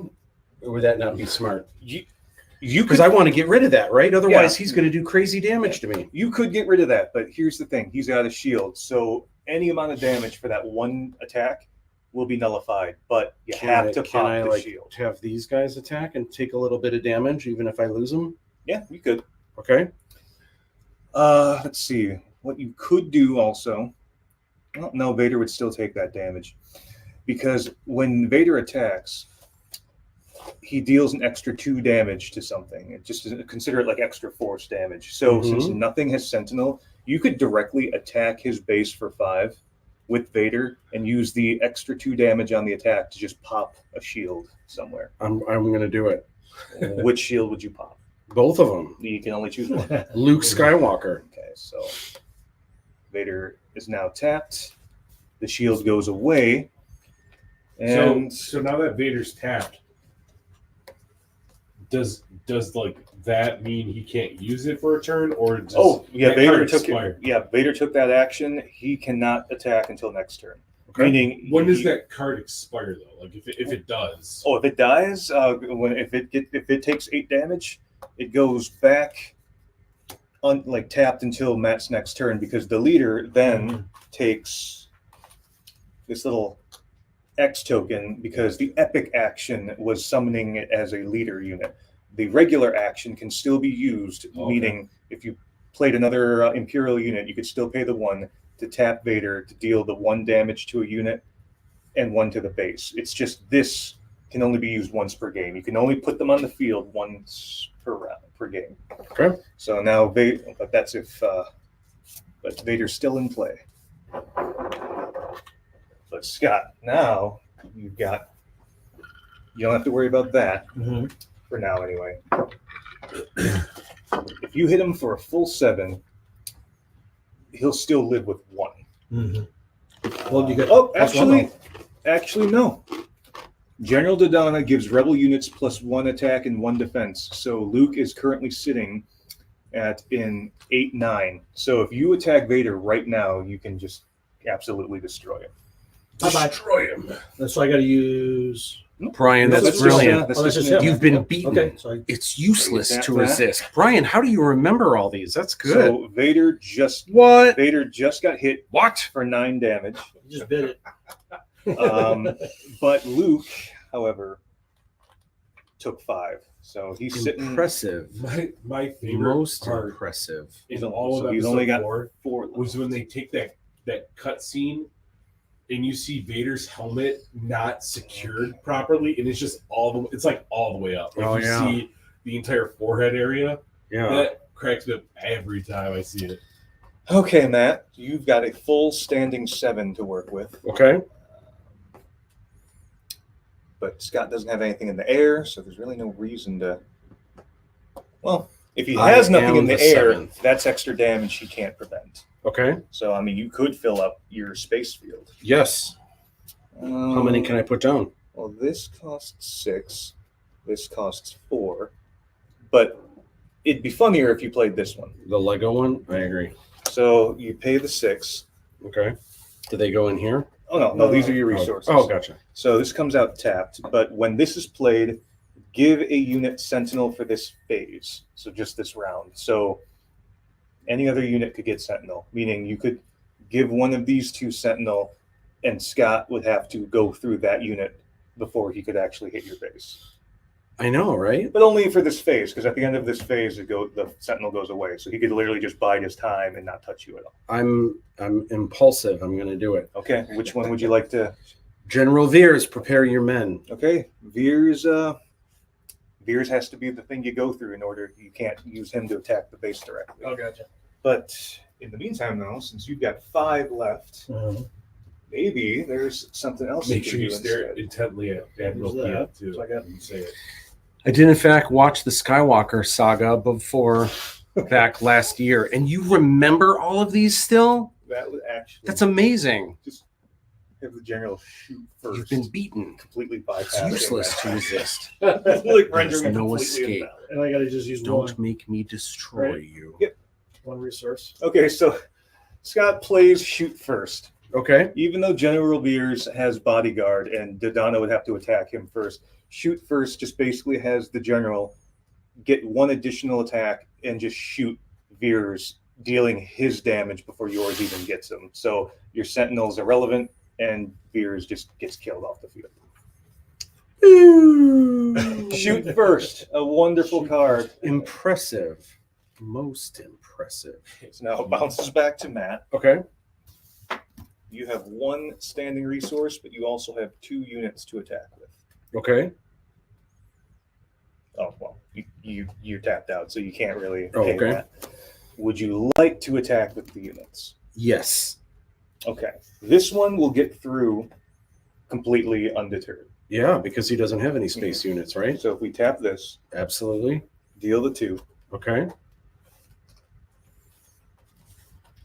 Oh boy. So am I doing pretty good because I'm like This knocking base his has base? this base has taken 16 damage. Yeah. So It's more than half. your base has taken 0. Yeah. For And now. that's the game, right? As soon as his Once- base is gone.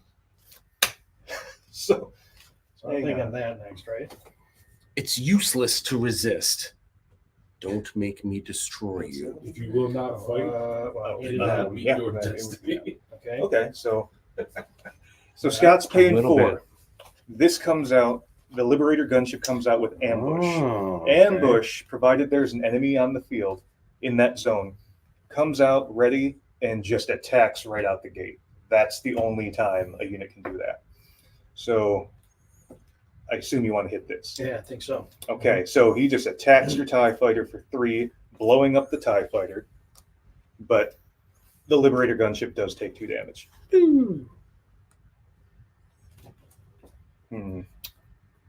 Now, Matt, you can either attack with the Admiral Mm-hmm.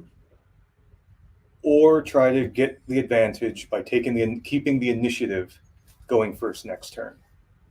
Because if you attack here, the only thing Scott really, he could either attack with the General or take the initiative, thus letting him go first. So I can just keep the You initiative. could keep the initiative. I'm going to keep it. Okay, well, for the rest of the round, that's it. You do not take actions now until the end of the round. Okay. So Now he can attack. can attack either the base Oh. or the Admiral Or Admiral Mahdi. because nothing's got Sentinel, so you can just kind of walk right past him and hit the command center. Okay. So and that's what, a 4? Like a 4 hit? Yep, that's so Matt's base would take 4 damage. All right, so let's do that. Finally. And I think that's it, right? And that's yep, the round? it. So He's you guys finally done damage. Okay. Yep. So you guys Yeah, untap. I think I'm getting the hang of it. And then I can draw 2 more Yep, cards, you right? Draw 2. Pretty much, once you get enough resources to summon your leader, you generally don't need more. But again, the more you have, the more you can pay. More options. To put out more cards. There's no like power ups.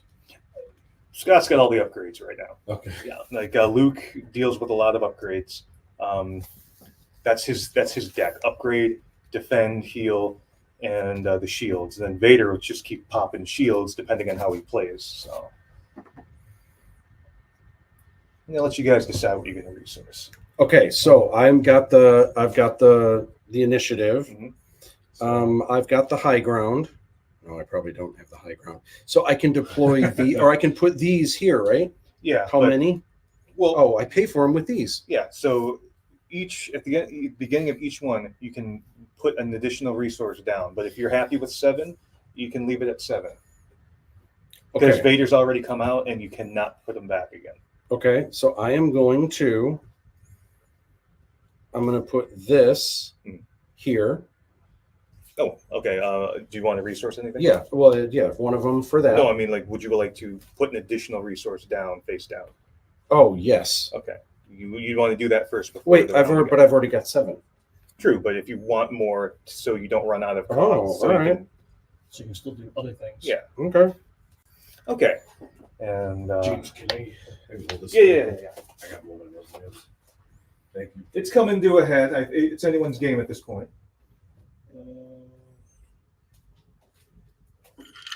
That's a pretty good one, but Mm-hmm. probably that one. Yeah. Okay. All right. So I got a card down. Okay, so now that typically before the round starts, you both would want to make sure you both have your resources down if you wanted to put them down. Okay. So now, since Matt kept the initiative, you're up. Can I put another ground here? That's your action. So you would pay 2 Okay. to put that out. And what does it say? It says nothing. This one says. Get my glasses. Wait, did you put this out before you? Yeah. Oh no! You put this out already? Yeah. He put that was his first thing. Yeah, that was my your first okay, thing. hold on, because then Oh, Scott okay. has to take an action. I thought he did. No, he put down a resource. Oh, gotcha. You guys have to resource all right. first, and then okay. I missed Sorry that, about yep. No, it's all right. that. So you got 8. Yeah, that's just a card thing. Honestly, I think it'd be funny if you just paid the 7. Yeah, that's what I was thinking too. All right. So he's gonna. So Scott's paying 7 to bring out Han Solo, and Han Solo has ambush, meaning If there's an enemy on his side of the field, he can attack right as he comes out. But what's funnier about this is when attacking, Han Solo deals his damage before the defender deals his. Han Solo literally shoots first. Love it. So That's awesome. So Scott, choose which one of them to deal the 6 damage to. Whoa. They both. Oh, okay. Well, he doesn't do anything, right? So let's just do that. Okay, Guy. so he pretty much shoots Okay. Lottie, and then he's tapped. He's tapped. Yep. Beautiful. All right. What have you got?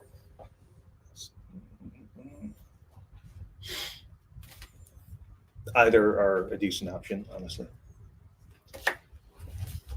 So you pay the 2 for that, and when this is played, you may attack with a unit, either one. And if it's an Imperial unit, which all of your units are, it gains +2 attack for that attack. So the Stormtrooper would either attack something for 5, or this would attack something for 7.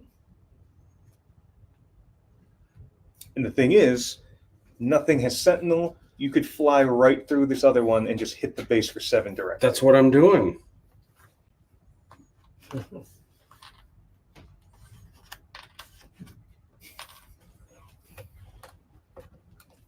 So why does it make a point to say if it's an Imperial? Because would your deck also have the other kind? These are starter decks, so they're built pretty much thematically, but if Matt built his own deck, some of his units might not be Imperial, and they wouldn't gain the extra benefit. Okay. Because each leader is 2 colors. You're either light or dark, and then red, green, yellow, or blue.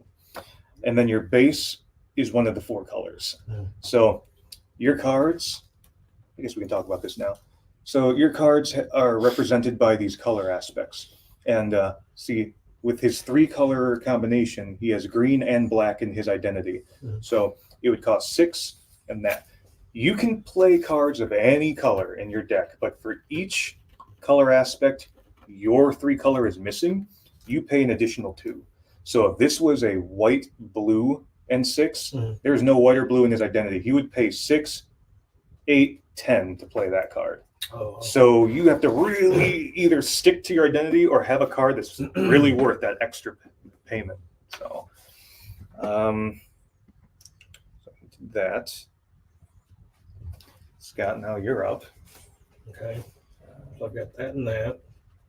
I Hmm. only got one. I only got one. You only have 1. So I Okay. can't do that. Can't do that. But, oh, and Luke's deployed right now, so you can't use his other ability. You can attack with Luke because when he attacks, he shields another unit, so Han Solo would get a shield. Okay. It just depends on what you would like to attack. I would take hit points though, right? Not Oh. necessarily, because nothing has. It's not strong enough to. Nothing has Sentinel, so you like. There's nothing that you have to go through first. You could just hit the base, honestly. Okay. 5, 6, 7. Getting the +1 from that, so you could hit his base for 8. Okay. Let's do that. So I have to tap both these. Oh no, he's not. He didn't even do anything. Okay. Gotcha. So you would hit that for 8, and Han Solo would get a shield because every time Luke attacks, he shields another unit. That Luke, my son, always up to no good. And they come with their own deck boxes, so that's kind of Oh, neat. nice. All right, son,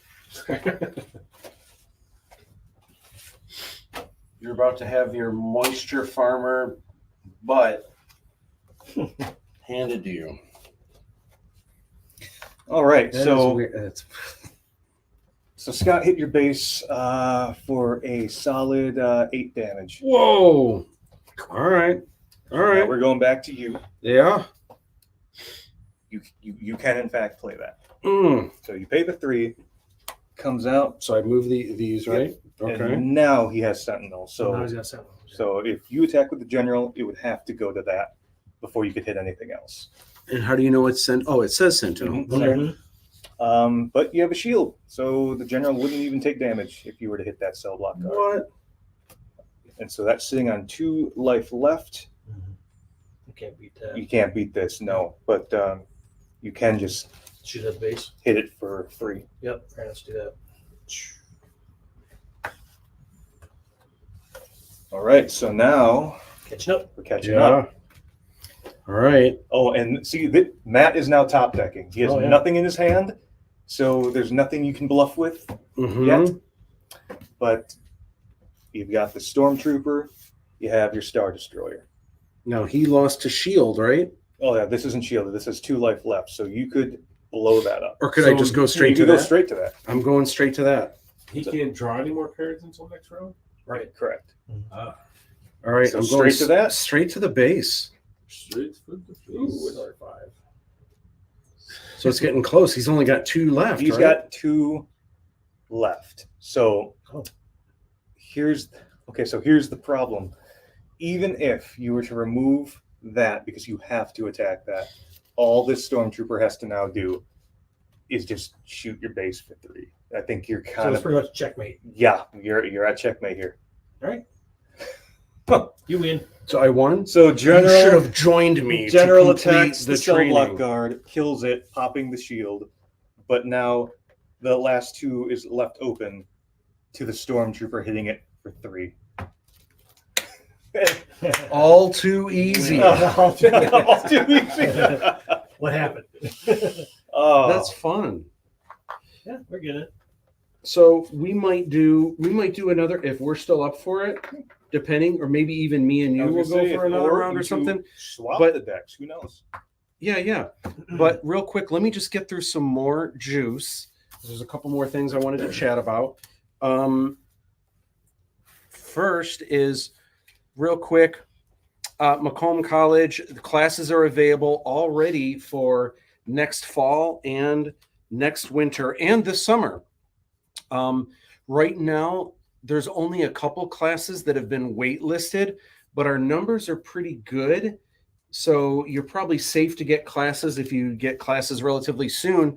But if the numbers are looking like they do now, they will be waitlisted before fall comes around. So if you're interested in taking classes, signing up sooner is the way to go. Plus, we're in a new building.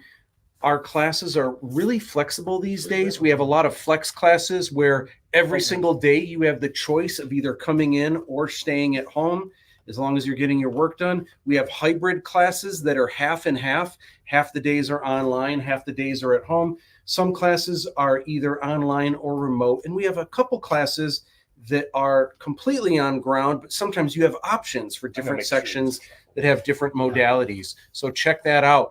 This week, I am dropping a new preview video for how I created the art for Vader's World. I filmed the whole thing, and I've got some really cool juice on that. It's not like the You Can Draw Star Wars where it's hilarious and all the skits and everything like that. These are a little bit longer, but they're a little bit more in depth for those of you that really want to get into the nuts and bolts for drawing and painting Star Wars with that kind of mixed media, timeless look. All right. So we're not going to go to next time. Instead, we're going to take a break on this Star Wars game really quick. And Anthony, you brought a couple collectibles that I think we need to take a gander at.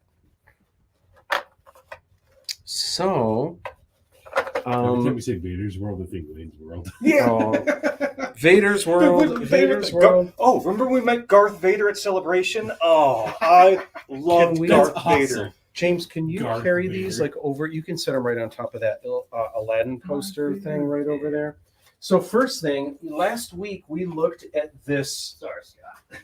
Aladdin from Aladdin 3477, this brick head, which is super cool, based on Eric Steele, who plays Aladdin, and it's just so adorable. It's got his hair like perfectly, and these are like Legos, but they have all the smooth parts on the outside, and it just makes it really cool.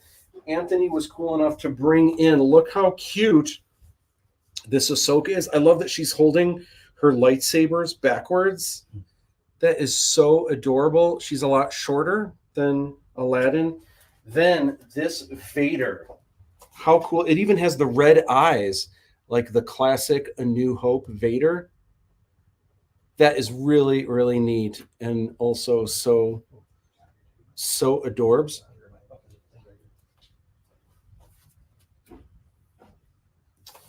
How adorable is that? Are you jetting soon? Or are you sticking Yeah, around? I have Okay, to work tomorrow, so dude. Thank you so much. Well, are you changing, or are you just jetting like that? I'm gonna grab myself. I'll just Yeah, yeah, I'll go home like this and get changed back. Okay. Okay. You feel free to. You can just let yourself out the front, and thank you. Or if you want to walk them Yeah. up or whatever, thank you. Thank you so much, All right. Scott. Thanks, Oh it's my fun. gosh, yeah, that was awesome that you brought the Elder Luke costume and everything. Oh yeah. And thank you for bringing some of the art and for chatting with us about all the things, the cool costumes, this awesome Boba Fett Lego minifig costume. That is just insane. Oh, you can see it on the back here too. That is awesome. Rock and roll. Thank you, Scott. Scott, where can people check out your work? Do you have like a Facebook or a website or anything like that? Art of Scott Jones. on Art of Facebook. Scott Jones on I don't Facebook. have a website. So Yeah. Eventually. All right. Check it out, everyone. Very cool. Awesome. And check him out at shows. He does especially some of the local shows here, but always expanding. Thank you for hanging out with us on All Star Wars Day, man. That was a riot. All right. So Anthony, tell me about these. I'll be honest, I didn't know much about the brickheads until I got these. How long have these been around? Quite a while. I just got the Vader and Kenobi set maybe like a year ago. Uh-huh. The Ahsoka one I got from a friend probably a year and a half. Probably like a few months before the other two. So. Yeah. But they've been around for a while. Now, is this something that started with fans, where fans just kind of made these and then they started selling these kits or something like that? How did these come to be? I want to say that it used to be fans that would just kind of make these, right? Yeah, I have no idea. I just know that it's their official Lego. Yeah. Yeah, I got it at the Lego store at Somerset. That is so fun. That is so cool. And then do you mind if I grab these boxes over here for you to like kind of show us some of these, Sure. some of this other fun stuff you have? Yeah. I'll grab this.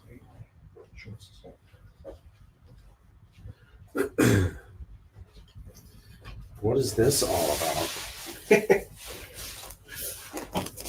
So Vader's your thing, right? So you collect Vader. I is like the big so, thing. I mean, it's weird because now they're starting to roll out with Starkiller on pretty much everything. Okay. And when I say everything, like Starkiller was from the game. Yeah.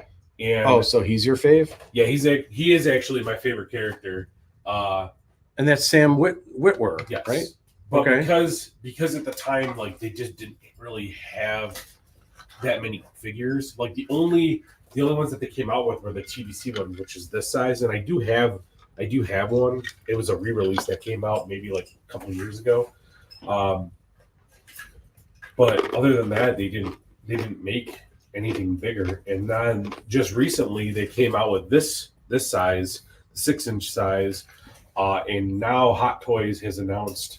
Now this is Starkiller. This is the size of the old school figures, right? It is, but it's so detailed. But the difference is that they've re-engineered them and they're just as articulated as these. Oh my gosh, that's amazing. Okay, and then is this the 6-inch Black Series? Yes. Okay. Wow. That's really cool. And like the wrist turns, the arms move like in almost every direction. There's like flowing robes in all the places. And does the helmet like open up and stuff? Unfortunately. Okay. Wow. The The detail only is one that amazing. comes off is this one. Like that one you could take off completely. Wow. All right. Okay, so now walk me through. Well, it's even got the jagged cape from fighting Obi-Wan. Surprisingly, it's not just the cape. His back is cut too. Oh my gosh, that's crazy. Right there. Yeah, well here you got to show.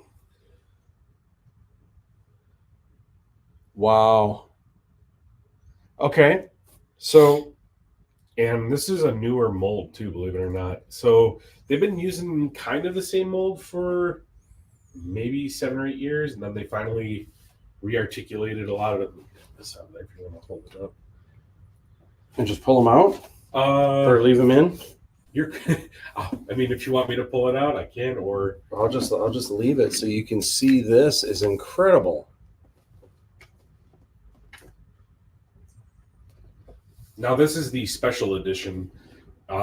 The regular one only comes as you see it over here. And There's no extra helmet. is this Hot Toys or General Yes. Giant? It's Hot Toys. This is Hot Toys. And is Hot Toys owned by Sideshow or something like that? Or No. okay, so Sideshow. its own thing. Sideshow's its own entity. Hot Toys are their own. Because I want to say when you go to the Sideshow website, They do have Hot Toys. They're they have a Hot, Hot Toys Toys stuff. vendor. Gotcha. Okay. Wow. Super cool. The detail. No, the wrong way. There we go. You had photos of this that you posted, and I assumed it was one of the Hot Toys that was like 3 feet tall or something. You know, the ones they have that are super big. You're talking about the quarter scale. Yes. Yeah, So that's what I thought it was so because this it is- was so detailed. This I thought is it was 6th super scale. big. Okay. The quarter scale would be about here. There is one, but it does not. It's not. And this is 6th scale? It looks bigger than 6th scale. Huh. Because those, the Kodobukaya that I have in there, those are all 6th scale. Unless I'm wrong and they're like 8th scale or something. Wow, that is so cool. The details are cray-cray. And look at that. That's a Obi-Wan That hologram? is the Grand Inquisitor. Oh, yes. Dude, and a slash right through his breathing. So the standard edition that you can get, it's just this mask in this. I swapped it because I want, like, you can, there's 2 options. You can turn on just these, Mm-hmm. or you can turn this on and these at the same time. Okay. Sweet. You could pull it out.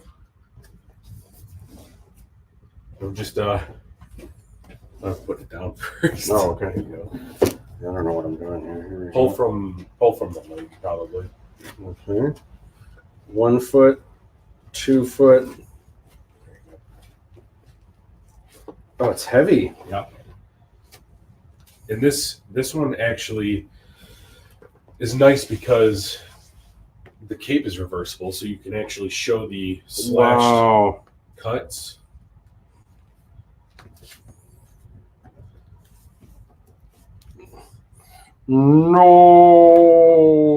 No. Wow. And another thing too, if you can take this helmet off. And put the original on there? No. Oh. You can take just the helmet off and Okay. you can turn his eye. What? They actually started integrating that. So I can just pop that off? Okay. Oh my gosh. No way. Just to go in here to turn the eyes? Yep. Hold on. You just did it. I got to see this. This is crazy. Oh my gosh. So, okay. Jeez. The eyes.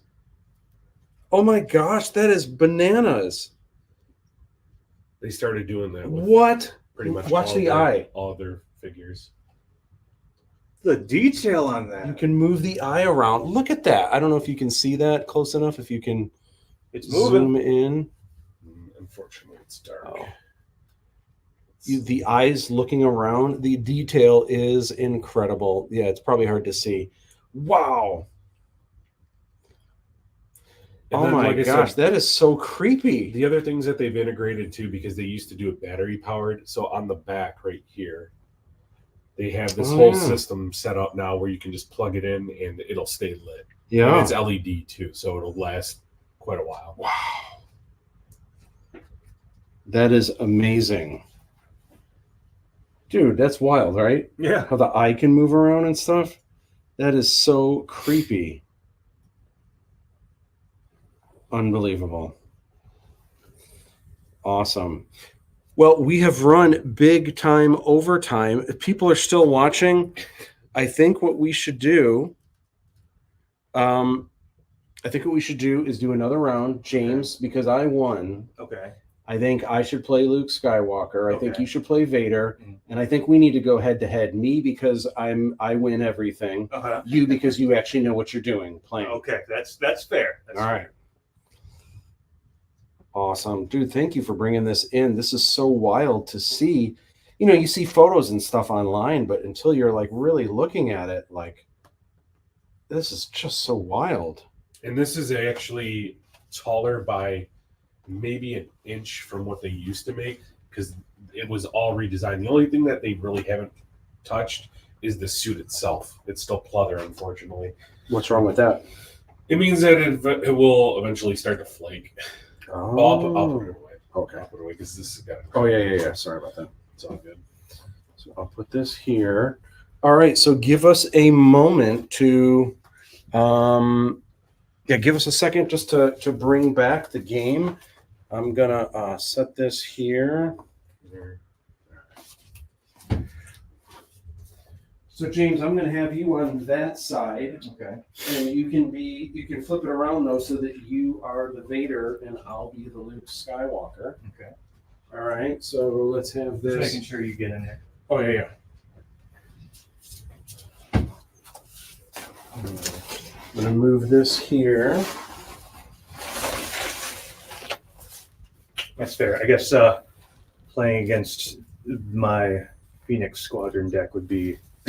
Oh, you have a Phoenix Squadron I deck? do. I built it with Oh Hera. my as the gosh. leader. Oh, nice. Nice. She doesn't have any special action, but as long as I play other Spectre units, they ignore the aspect color penalty, so I can use all the colors for them without having to pay extra. Oh, you're going up to we're rocking this one. We're gonna keep going. People are watching, so we're just gonna keep going. I didn't think people were going to watch this, but We've got a good audience if it watching. gets So people it's, interested in potentially learning Yeah. something like this, why not? and have them go to what's the name of the place in Utica? Jawbreakers Card Shop. Jawbreakers Card Shop. Come and learn from James. You teach it? Do you teach it, or do you just Oh, do okay. the? I can do you teach do it. the? Matter of fact, Monday is Star Wars Day. So Really? Yep. At 6:30 we start the tournament, so people can show up at any point during the day in the afternoon, and they can get a crash course.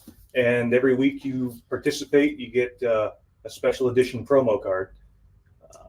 Nice. Okay, so we've got these here. Yeah, these What are here. the? We leave these here. Leave those there. Okay, we shuffle, right? I shuffled your deck, Oh, you did already. but you can shuffle it again just for good measure. I don't trust you, so I'm gonna. Fair enough. Fair enough. I don't trust Darth Vader. I'm gonna stack your deck for you. Oh. So is your deck? Are they both the same, or is that just like? No, he's got all rebellion stuff, and I've No, got no, all I know Empire. I know it's a different deck. But Yeah. Is it like the same amount of cards? Yeah. Okay. Mhm. I don't know if you got like extra going on. And to some degree, there's probably the same amount of points, the same amount of damage. Like if Kind you of. added everything up, it's probably pretty even, It's Steven, pretty even right? spread. Luke is about shielding and blocking damage, healing damage, and just kind of he's defensive and wins through attrition. Vader wants to hit you harder and faster. So Okay. I rolled an 8. Try to outroll an 8. You didn't try. Okay. So we draw up 6.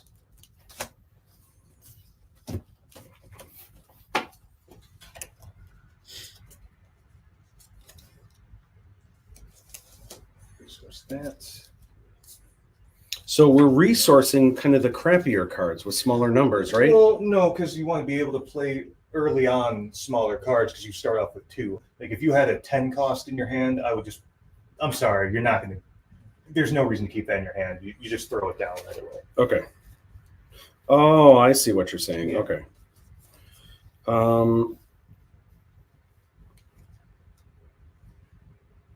Did you Okay. bring your Phoenix deck? I did. I'm surprised. I thought you were playing it. No. Because you would have annihilated me, right? Not necessarily, but this is just these play very well together. How many can I put down in the resources? For on turn 1, 2. Okay.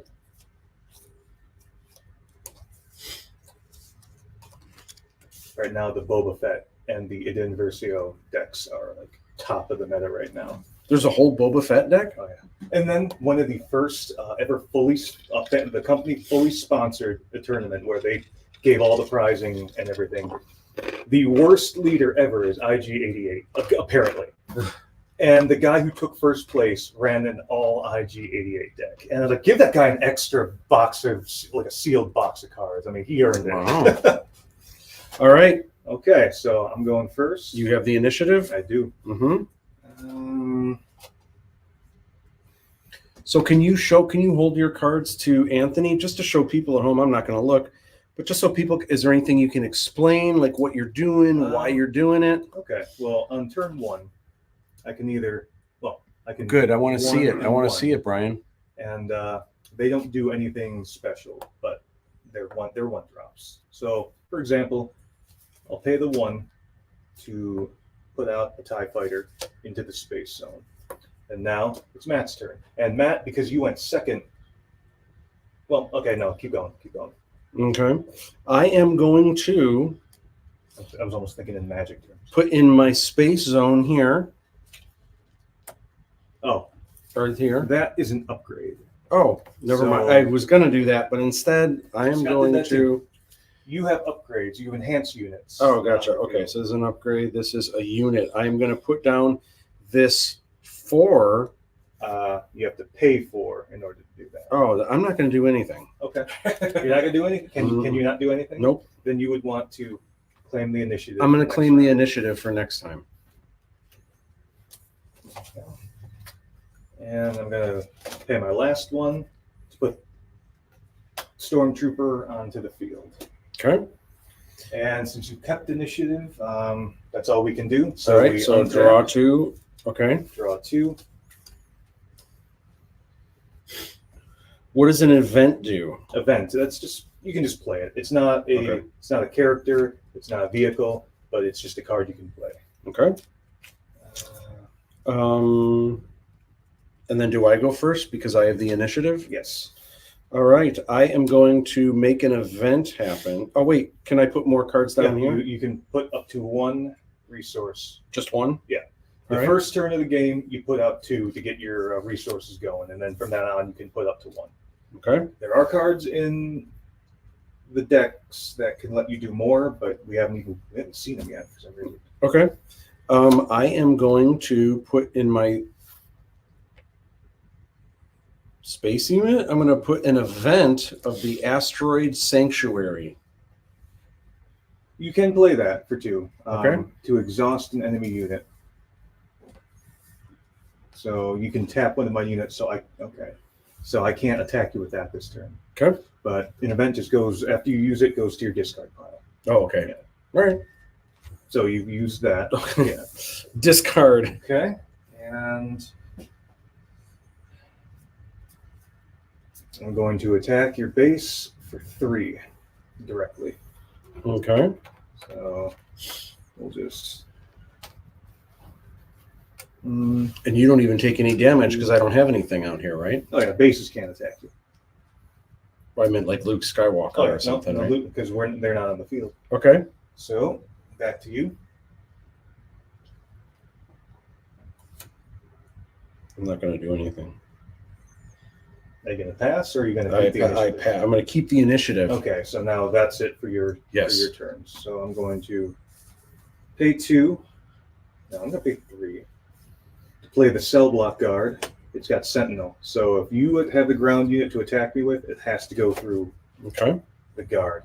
And actually, that's not all what I wanted to do. I just botched that play entirely. But that's on me. That's how we learn. Okay. And so that's the end of the round. Yep. Untap, Okay. And I'm going and then you to draw 2. draw 2. And I can put 1 card down. Oh, this card's funny. I can't believe they kept it in the game, but you'll see it when I hit Matt with it. All right. And then I have the initiative. I'm going to go first. I am going to.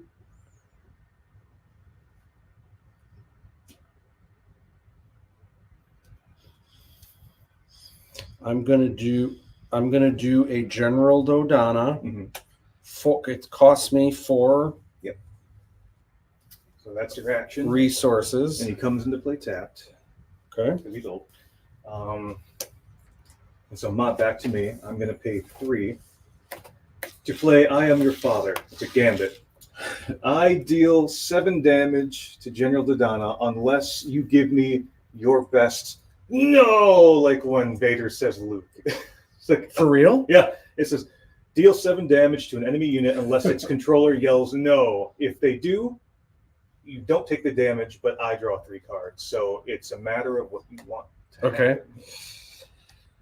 No! Casey's asleep upstairs. Never mind. No! So it doesn't take 7 damage, but I now draw 3 cards. Back to you. It's the most flavorful card in the entire game because it's the only thing that does something like that. Okay. I am going to. Can I attack with either Luke or General Dodonna? Because he's tapped, but since you played a light side a card, you can pay the one. Oh, do you have any left? No. Oh, then you can't. Or else you could have paid 1, Okay. tapped it, and given him a shield. Okay. So you could either keep the initiative. Can I add anything to General Dodonna? You would have to be able to pay the cost. But Okay. you have 4 and it costs 4 to play. Okay. So do you want to still keep the ability to go first? Yes. Okay. So if that's the case, can't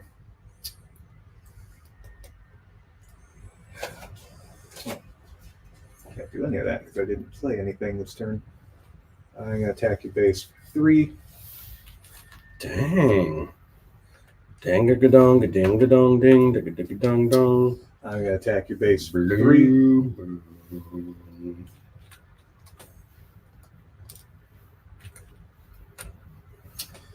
And I'm going to attack your base for 2. You did already, man. Actually, you can just drop a solid 10 on the board. I think there was 11 there. Yeah. Yeah, there you go. Okay. He's not here to mess around. He's here to And, take That's Vader wins every time. That's the thing. That's the turn. So Okay. we untap and draw back up. All right. We can only pick 2, right? So you draw 2, and you put 1 in the resource pile. All right.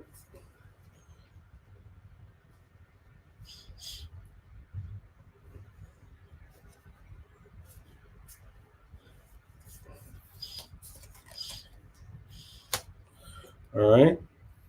So Matt, you are up. All right. I am going to.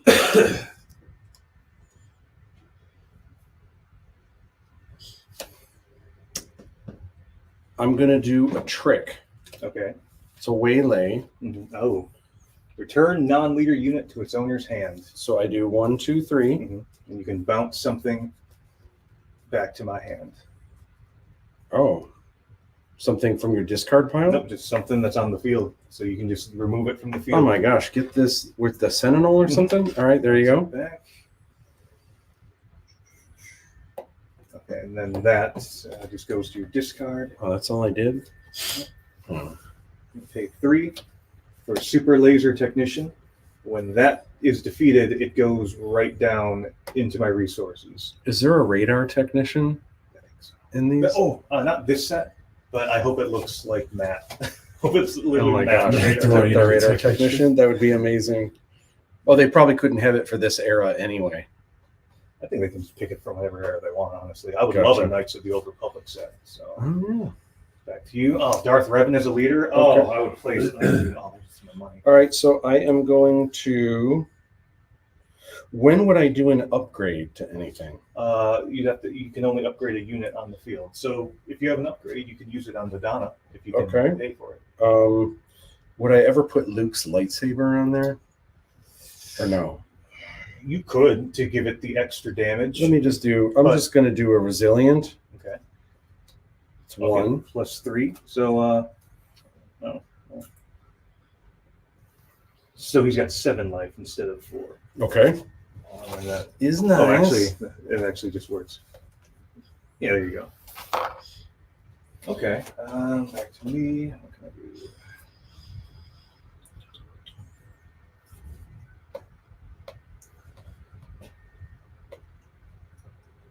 Jeez.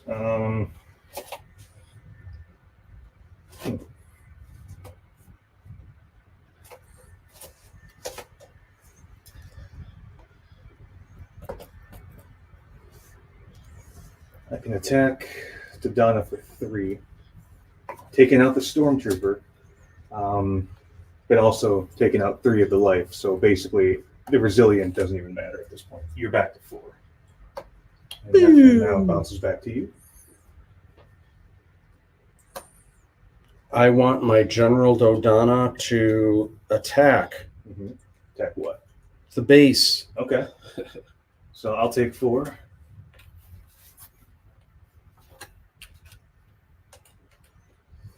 And that kills me, right? Or no? Base doesn't hit you. Oh. Yeah. Take that. And I'll pay 1 to tap this to deal 1 to your base and 1 to a unit.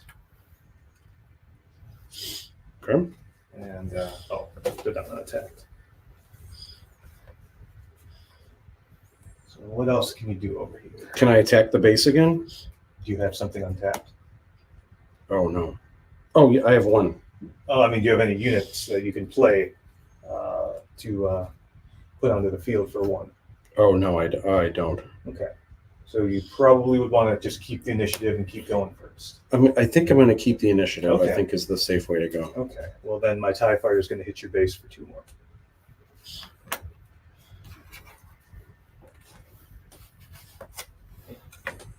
That's all I can do. So that ends the round. We untap and draw back up to 2. Okay. Doing this thing here. Tap, tap.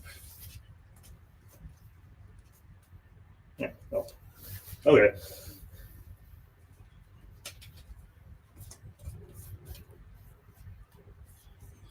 Guess that makes the decision kind of easy.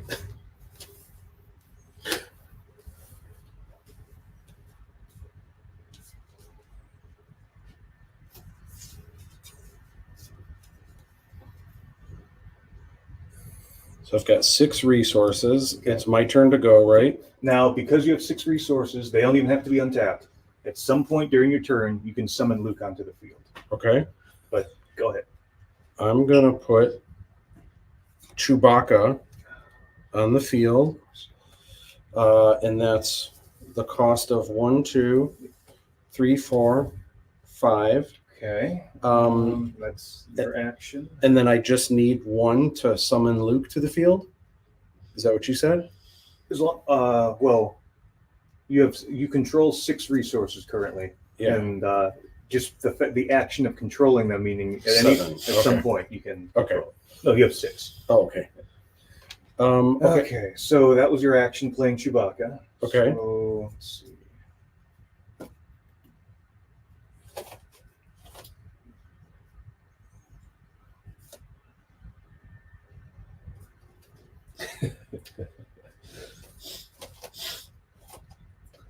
I'm going to attack Chewbacca for 2. So Chewbacca takes 2 damage. So he still has 4. Yep, this gets killed, but when this is defeated, I can put it into play as a resource and ready it. So now I have 7. Nice. So now it's back to you. Okay, I want to attack the bait. I want to attack the base. Okay, so you'll hit it for 4. Okay. Wait, can I use Chewbacca to do that? Or No, no? because he comes intact. Okay. 4. And I assume you're attacking with Dodonna? Yes. Okay, so back to me. Let's see. Because that super laser technician died, giving me a 7th resource, I can now just bring Vader right onto the field. Nice. And now it's back to you. So there's not a lot. I only have 1 resource left. Mm-hmm. So what can I do? Can I attack with Chewbacca or Well, you attack played with... Chewbacca, so you Okay. can use that last one to pay the 1 and give a light side unit you played this turn a shield, meaning Chewbacca is the only target available for that. Okay, I'm gonna do it. Okay, so you'll pay that last one. Chewbacca gets a shield, meaning any amount of damage I deal to it for one turn is completely nullified, Nice. which kind of throws off what I was going to do to you. So I dig it.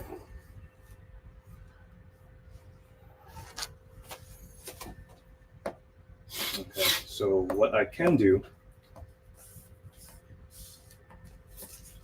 is pay 5 for overwhelming barrage, giving a friendly unit plus 2/2. So right now, just for this turn, it is a 7/10. And then it deals damage equal to the power divided as I choose among any number of other units. So that's 7 damage. So I'm going to use 1 to just pop the shield off Chewbacca. Mm-hmm. And then I'm going to take the other 6 and just drive it right into Zagana. Get here. Just... And back to you. All right, I am going to. Mind you, you are tapped out. I want to take the initiative or Okay. keep the initiative. Okay, keep the initiative.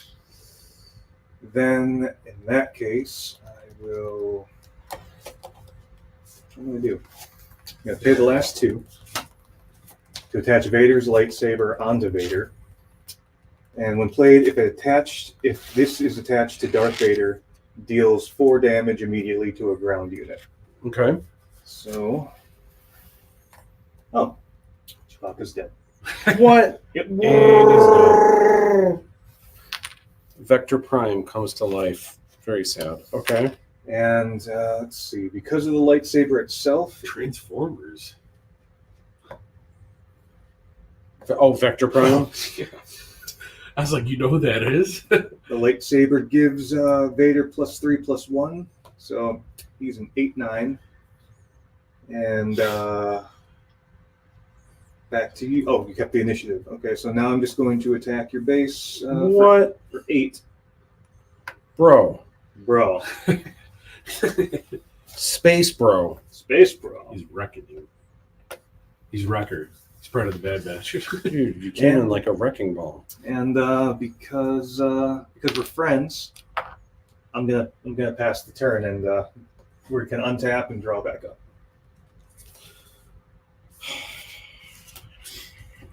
Oh, that's a beautiful card. All right.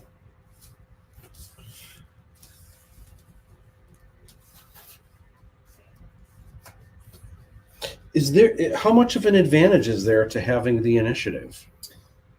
Well, because things have to come in tapped, and if you could choose to pass a turn, like not keep the initiative, but you can pass, and it goes to me. If I don't play a card and I pass back, that effectively ends the round. So if I play something first, even like it comes into play tapped. If you play something that has just does damage or has ambush, you can basically wait to see if I play something, and you can time out what unit you're going to play to kind of counter it. So taking the initiative can help, but at the same time, if you play something prematurely, it gives the opponent an opportunity to counterplay. So it all Okay. depends. Um, Oh, I have to put something down. yeah, I do too. I'm going to okay. I need to blow my nose. Oh, yeah, no, you're good. You're good. I'm stuffed up. Yeah. So, okay. So here's what I am going to do. First of all, can I play my 7 and put Luke on the field? Because I need 7 to do that, right? You need 6. Oh, I thought it says 7. I need 7. Oh, gotcha. Okay, 6. Yeah. So So you don't do even that? have to tap. You just have to have in okay. in your play zone, Beautiful. and then you can bring them on And then I flip it this way, flip right? it, and the leaders don't even come in tapped. So Now I have an upgrade, Mhm. a Luke's lightsaber. that counts as your action, so it bounces back to me Oh, real quick. okay. Okay. But do I lay that down, or Oh, yeah, this is you already can. my action? Yeah, Okay. that's your action. So, and I put this No, I on mean, there. like, that's your action. So Oh, I have to take an action, and then you take an action. All right. So.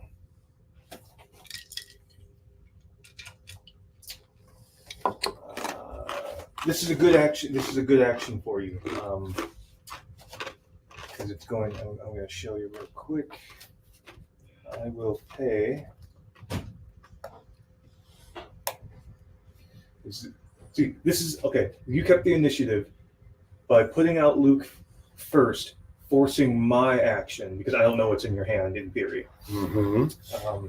So now I will just go ahead, pay all 8 of my resources to bring out Palpatine.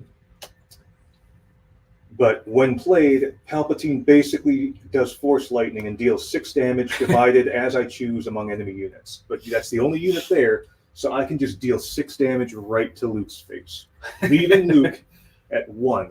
But because I didn't go first, it didn't go Palpatine, Luke, then me. It went Luke, Palpatine, now you. You can use what you were about to play in your hand, equip the lightsaber on him, healing Luke of all damage and giving him a shield. Nice. So Luke 7, 8 with a shield. So now he's blocked for 1 full attack. Okay. And that little lightning thing only happens when he comes out. So by coming out, he's wasted that because you've healed all the damage. I knew Palpatine was going to come out. And let's see. Now, because you... And now I take this out, right?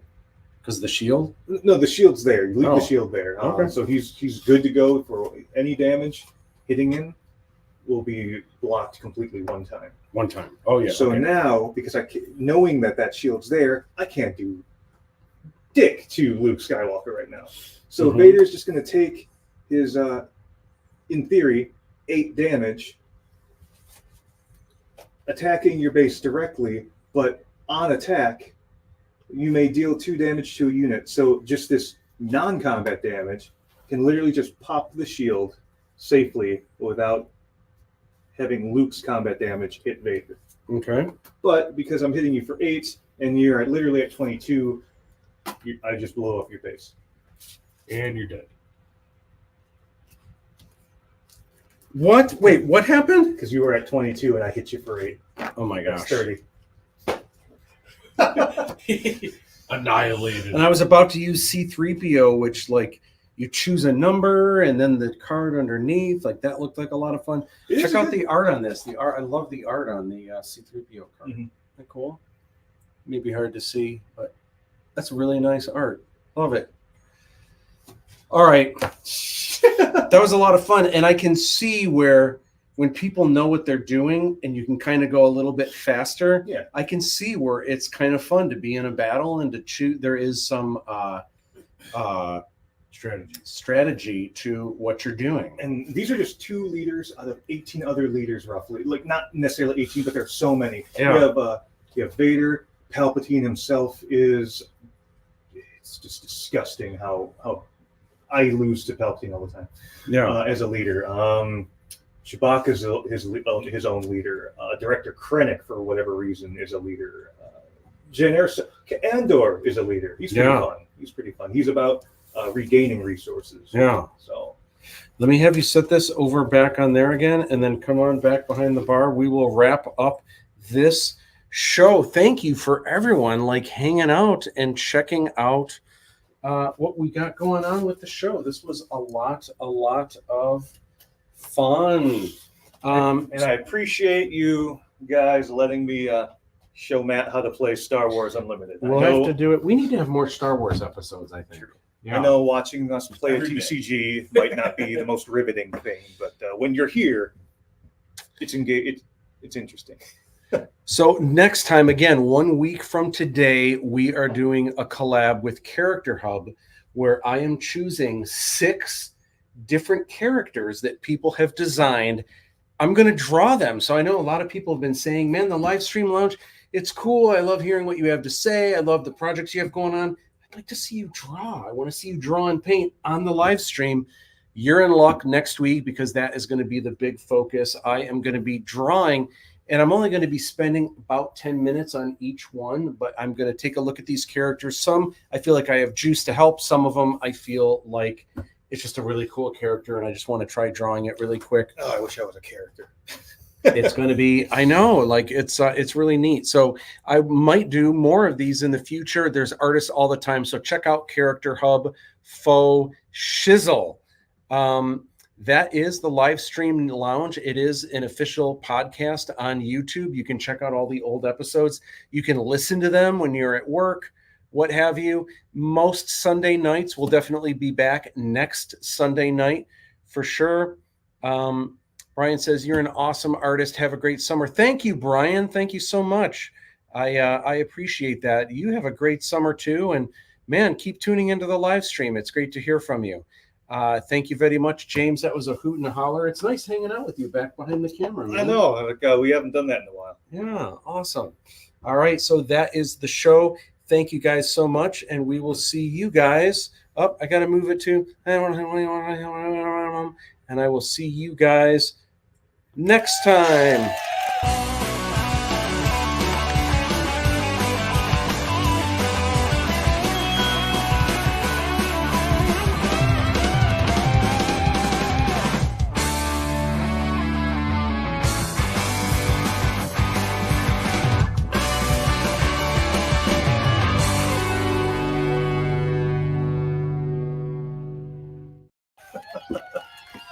All right, so real quick, for those of you that are still here, there's still people watching. So look at this amazing, so what is that? I don't even know what this is. Oh, this is a Mega Rayquaza. It's a Pokemon, but I just really don't wear green, but the Emerald Hollow foil was just too cool not to wear. Yeah, it's wild.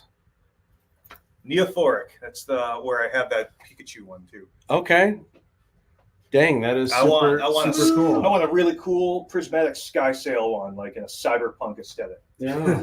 Anthony, say hi real quick before we turn this off. Oh, you're so sweating. All right. Because you're rocking out so hard, man. All right. Yeah. Thank you for putting in the overtime.